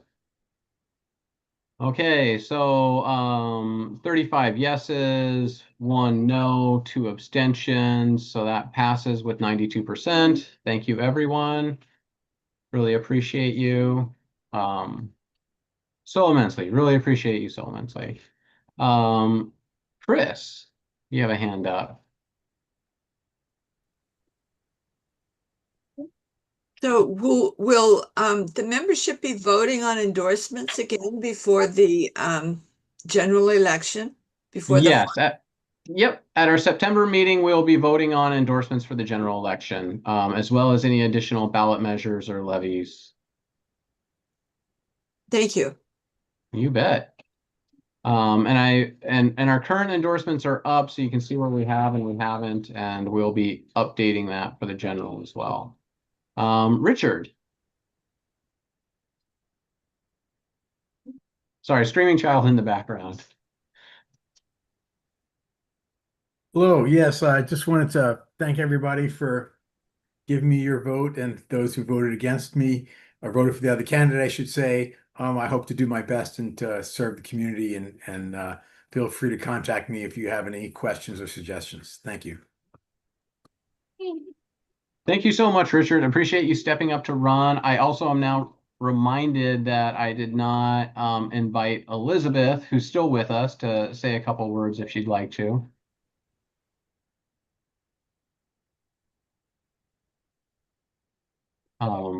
Might still be Rose. Oh, Just a quick best wishes. all right. Excellent. And it is, it does say precinct committee officer. So as a reminder to all our PCOs, be talking to your neighbors. You are welcome. Not all of our PCOs can walk, or sometimes you might be out of town, something could come up. So I encourage you to talk to your neighbors, build a network so that way you have a bench for yourself. So that way, if maybe you can't knock on doors, you have a neighbor that can, or sometimes it also helps to divvy it up and just say, hey, I'm going to take this half of the list, you take that half of the list. And, it helps you distribute your endorsements even faster. So that's something for all of our PCOs to consider. Let's see. And Chris.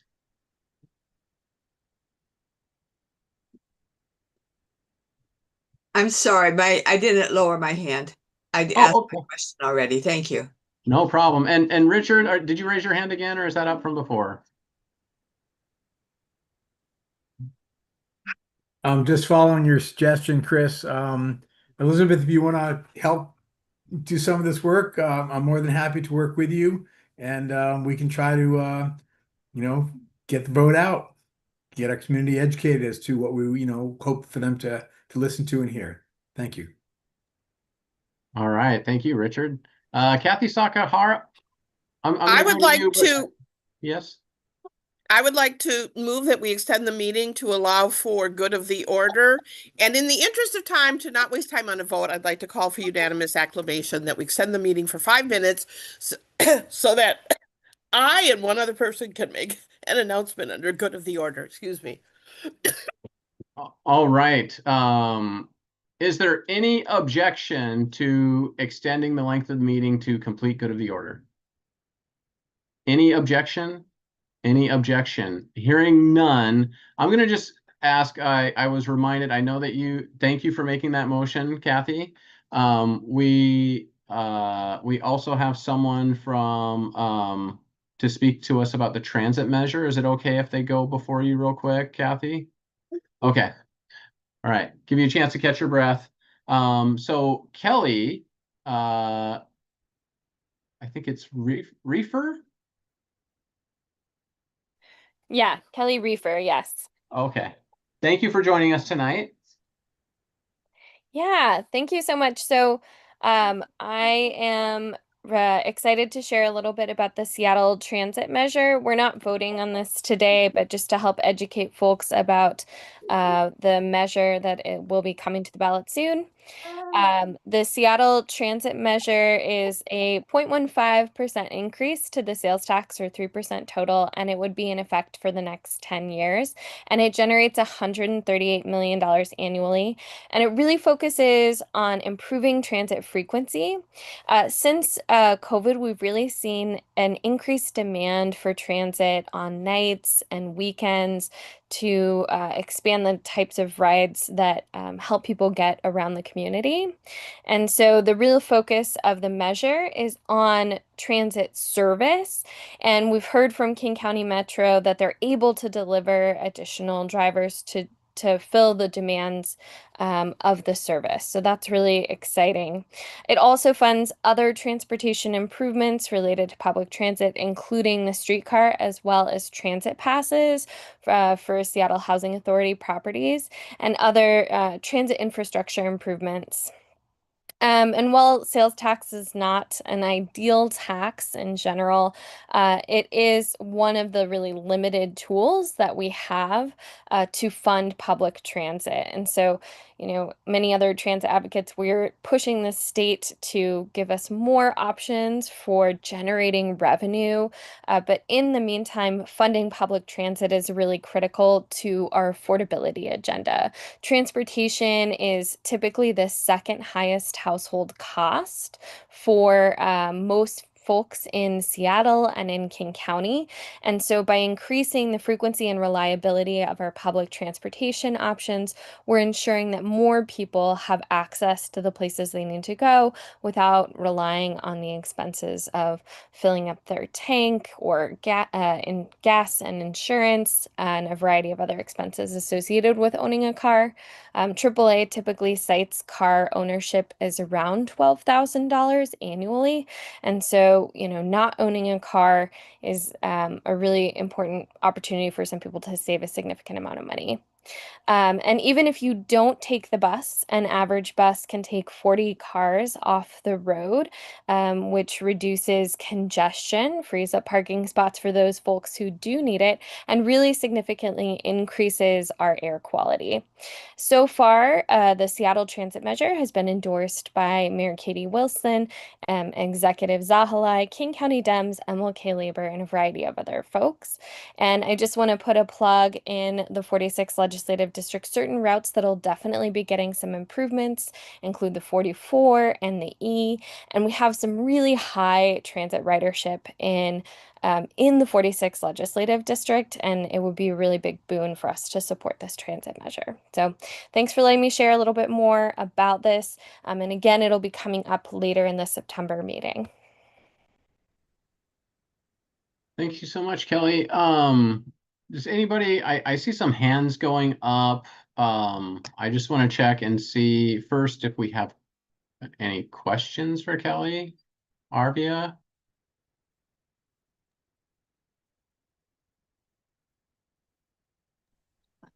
It's not really a question, but it's a comment that transit is way safer than driving. Any form of transit, buses, streetcars, whatever. It's all much, much safer than driving. All right. How about you, Chris?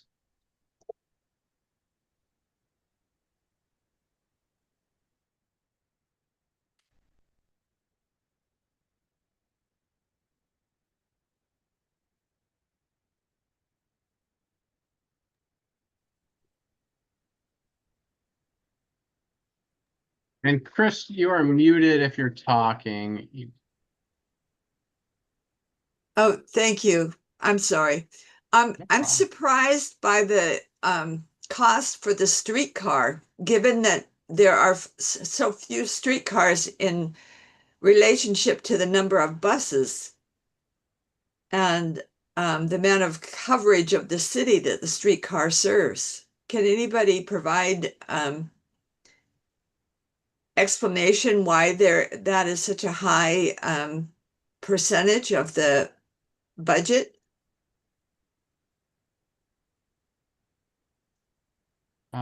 I do not have an answer for that. I'll see if possibly Kelly does. Thanks. I was trying to unmute.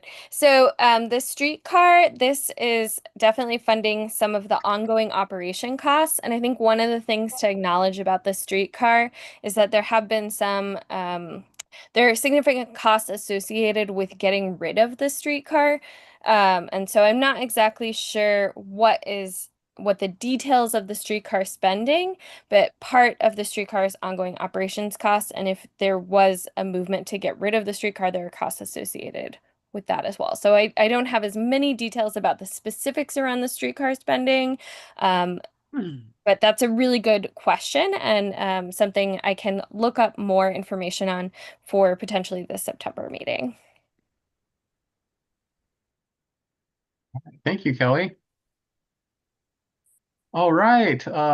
Thank you so much. And we'll see you at the next meeting. And we will be considering an endorsement vote on the STM ballot proposal then. There's a hand up. Kathy Sakahara. Okay. Oh, So, did you have a question? No. Are we under good of the order? We are under good of the order. I thought you were yes. ending the meeting and ignoring me. No. I was getting ready to call on you. I know Gabe Okay. Rothstein had a hand up, and I think he put it down when I asked if people had questions, and looks like Pat also does. So the floor is very yours, quickly Kathy. under good of the order, and Lisa Levy or Nathan, you should have a link that I provided. So I will be at my home, a number of us will be hosting a gathering for Nilu Jenks, who is an endorsed candidate. So I get to say this here, right? Because we endorsed her, announced that we are having an event on her behalf on September 3rd at at 7 p.m. at my home.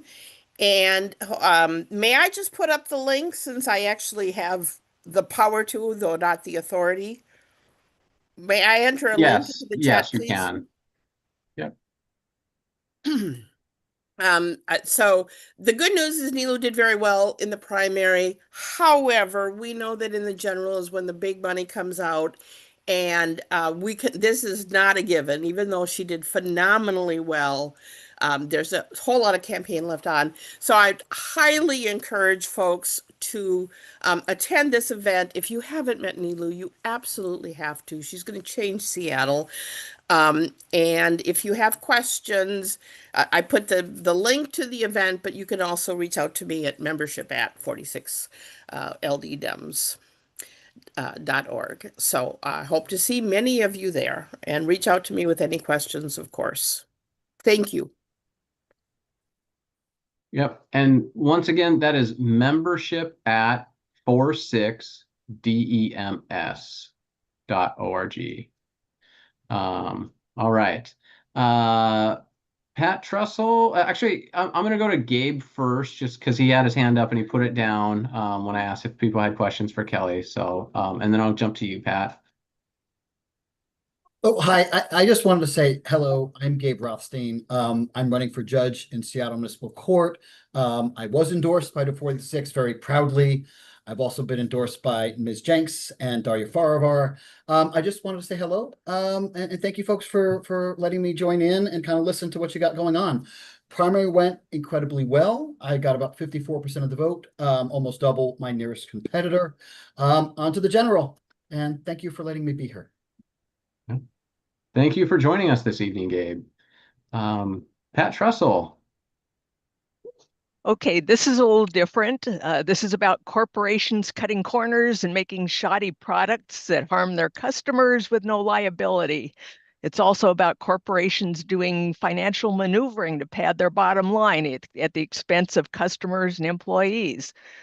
On the financial maneuvering aspect, it's about writing off and tossing out usable products to get tax benefits.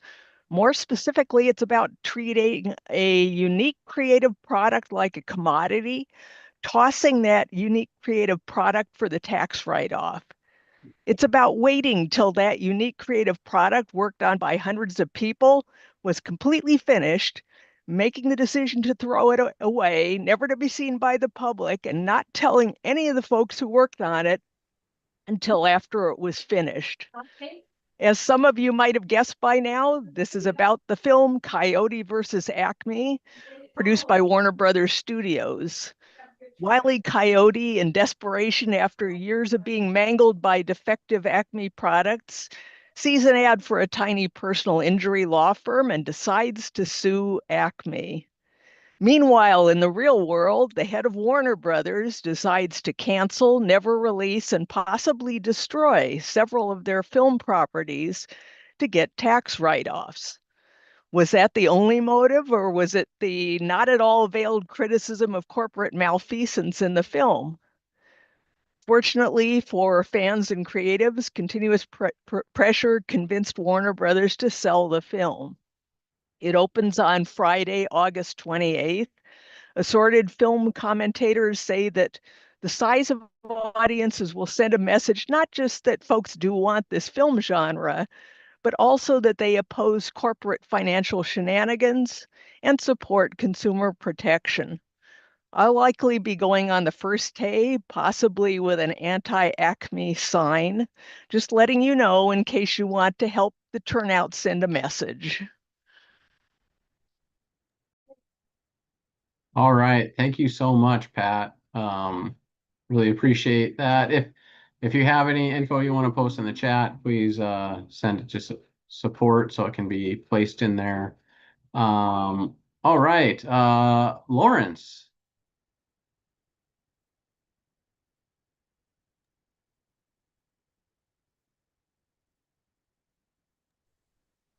Okay, and I hope this is working now.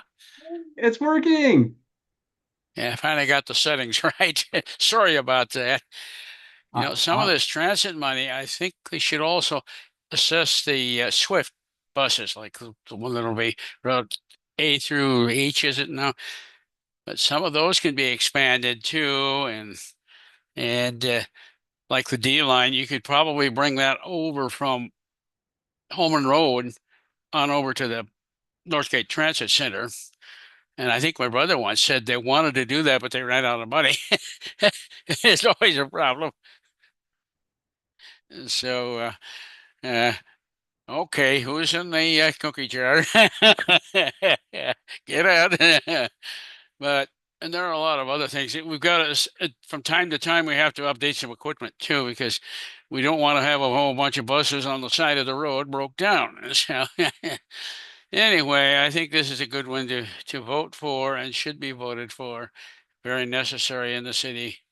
And there are times it gets real busy because when we have Seahawks on Monday night and the Huskies they have 6 primetime appearances this year, and some of them are here, and I think Thursday night too. And so, standing room only. But that's the way it goes. We don't want equipment broken down all over the place. So anyway, this is a good one to vote for, and urge your people to vote for it. And yeah, I'd like to see our Representative Jerry get endorsed in October or in September. He's a veteran and legislator. He's done pretty well for us. So we'll have to consider whether to endorse him in September. Yep, we will be considering that race at our September meeting. Yeah. And I think that Supreme Court race, I think it's number 4 that wasn't on the ballot. I probably didn't have enough to justify that. But it'll be on in November. So anyway, on we go. Yep, we'll make sure we get them all. We'll make sure that we consider every race there. Thank you. I'm really glad we got the mic figured out for also, you. and urge our representatives to get rid of Donald Trump. He needs to be booted. Yes. Yep. And held accountable after he's no longer in office, along with everybody else. He'll have to appear before a federal judge in court, and then we'll go from there. Yep. And he may end up being the oldest citizen in Leavenworth. Another change that really should be made is pass the No Kings Act. Make sure that all representatives are considered, citizens of the United States and accountable for their actions, even though they might be in office. They're entitled to a fair trial, of course. But we'll go from there. Yep. All right. Thank you so much, Lauren. By the way, the other thing I wanted to mention, are we going to have training for PCOs maybe next spring for the database and orientation and all that? Yeah, we will. And when PCOs go to pick up their packets, we can also offer training at that point too. So, and one-on-one, and for PCOs that are, nervous about walking for the first time, we can try to pair you up with somebody with experience. I'm kind of limited to around the North Cape because I don't drive anymore. So, but I can ride buses to a reasonable extent. Yeah. Anyway, nice talking to you. Vote. You too. Thank you, Lauren. I don't want to hear the excuse. Yep. Me neither. All right. Claudette.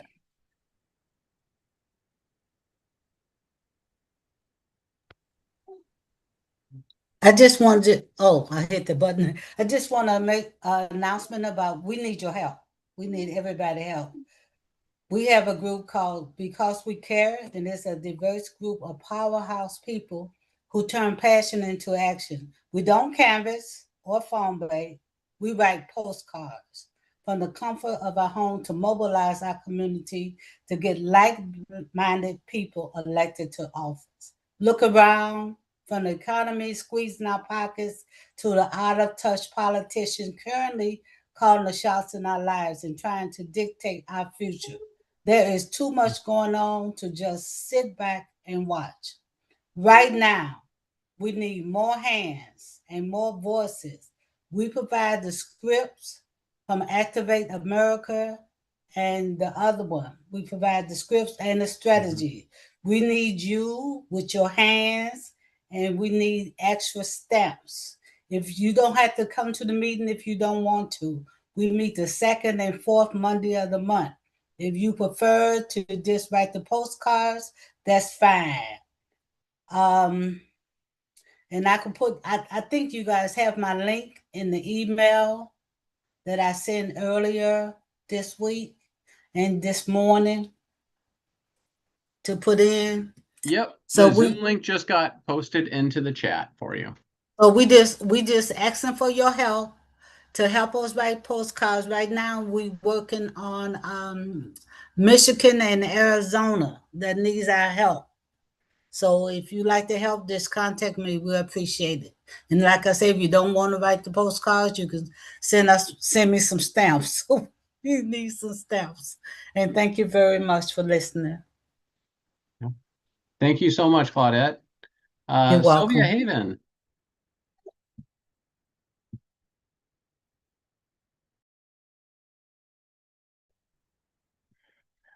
Yes, I spend a good deal of time learning how to find the results of my precinct votes, candidates, and issues. And now it looks like they've changed it, and I could use a tutorial or a help to go and analyze how my precinct voted. And anybody who wants to research that, I'd love to hear. All right. Well, I think we can ask the PCO committee if that's something they might be able to work on. I thought I saw, yep, Doug's got a thumbs up. I thought I saw him taking notes on that. So we'll work on getting something out to you, Sylvia, and hopefully all of our members and PCOs. So, and congratulations on your winning your precinct.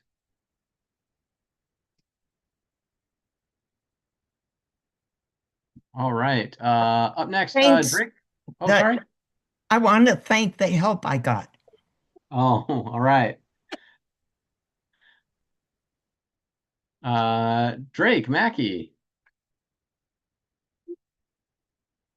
Good to see you again, Drake. Good to see you. There's a Supreme Court candidate forum happening on September. September.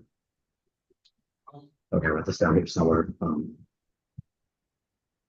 September 17th at 4:30 to 7 o'clock at Davis Wright Tremaine. And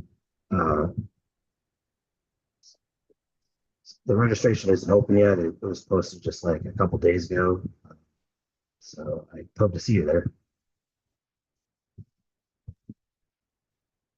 All right, thank you. If you have a link to share, you can send that link to PCO support Nathan Antonio, and he can post it in the chat for you. So, thank you, Drake. Diane Vincent. Hi, can you hear me? Yes. Diane Vincent, I was with the 34th for 20 years and I moved to Northgate 4 years ago. And I wanted to find out what is the deadline for me to become a new member here so that I can vote in the endorsements for the general? 1 week away. We have a 21-day waiting period. Our next meeting, our next endorsement meeting and regular membership meeting is September 15th. So that means August 25th is going to be the deadline. Oh, okay. So I got to get on it. Yep. Thank you. Yep. Thank you. All right. Any other good of the order? Any other good of the order? Any other good of the order? All right. Seeing none, I know we did breeze by announcements, but we did mention it in passing that our Our September meeting will be an endorsement meeting, September 15th, 7 p.m. as usual on a Tuesday. Oh, I do see a hand up from Leon Norton. Leon.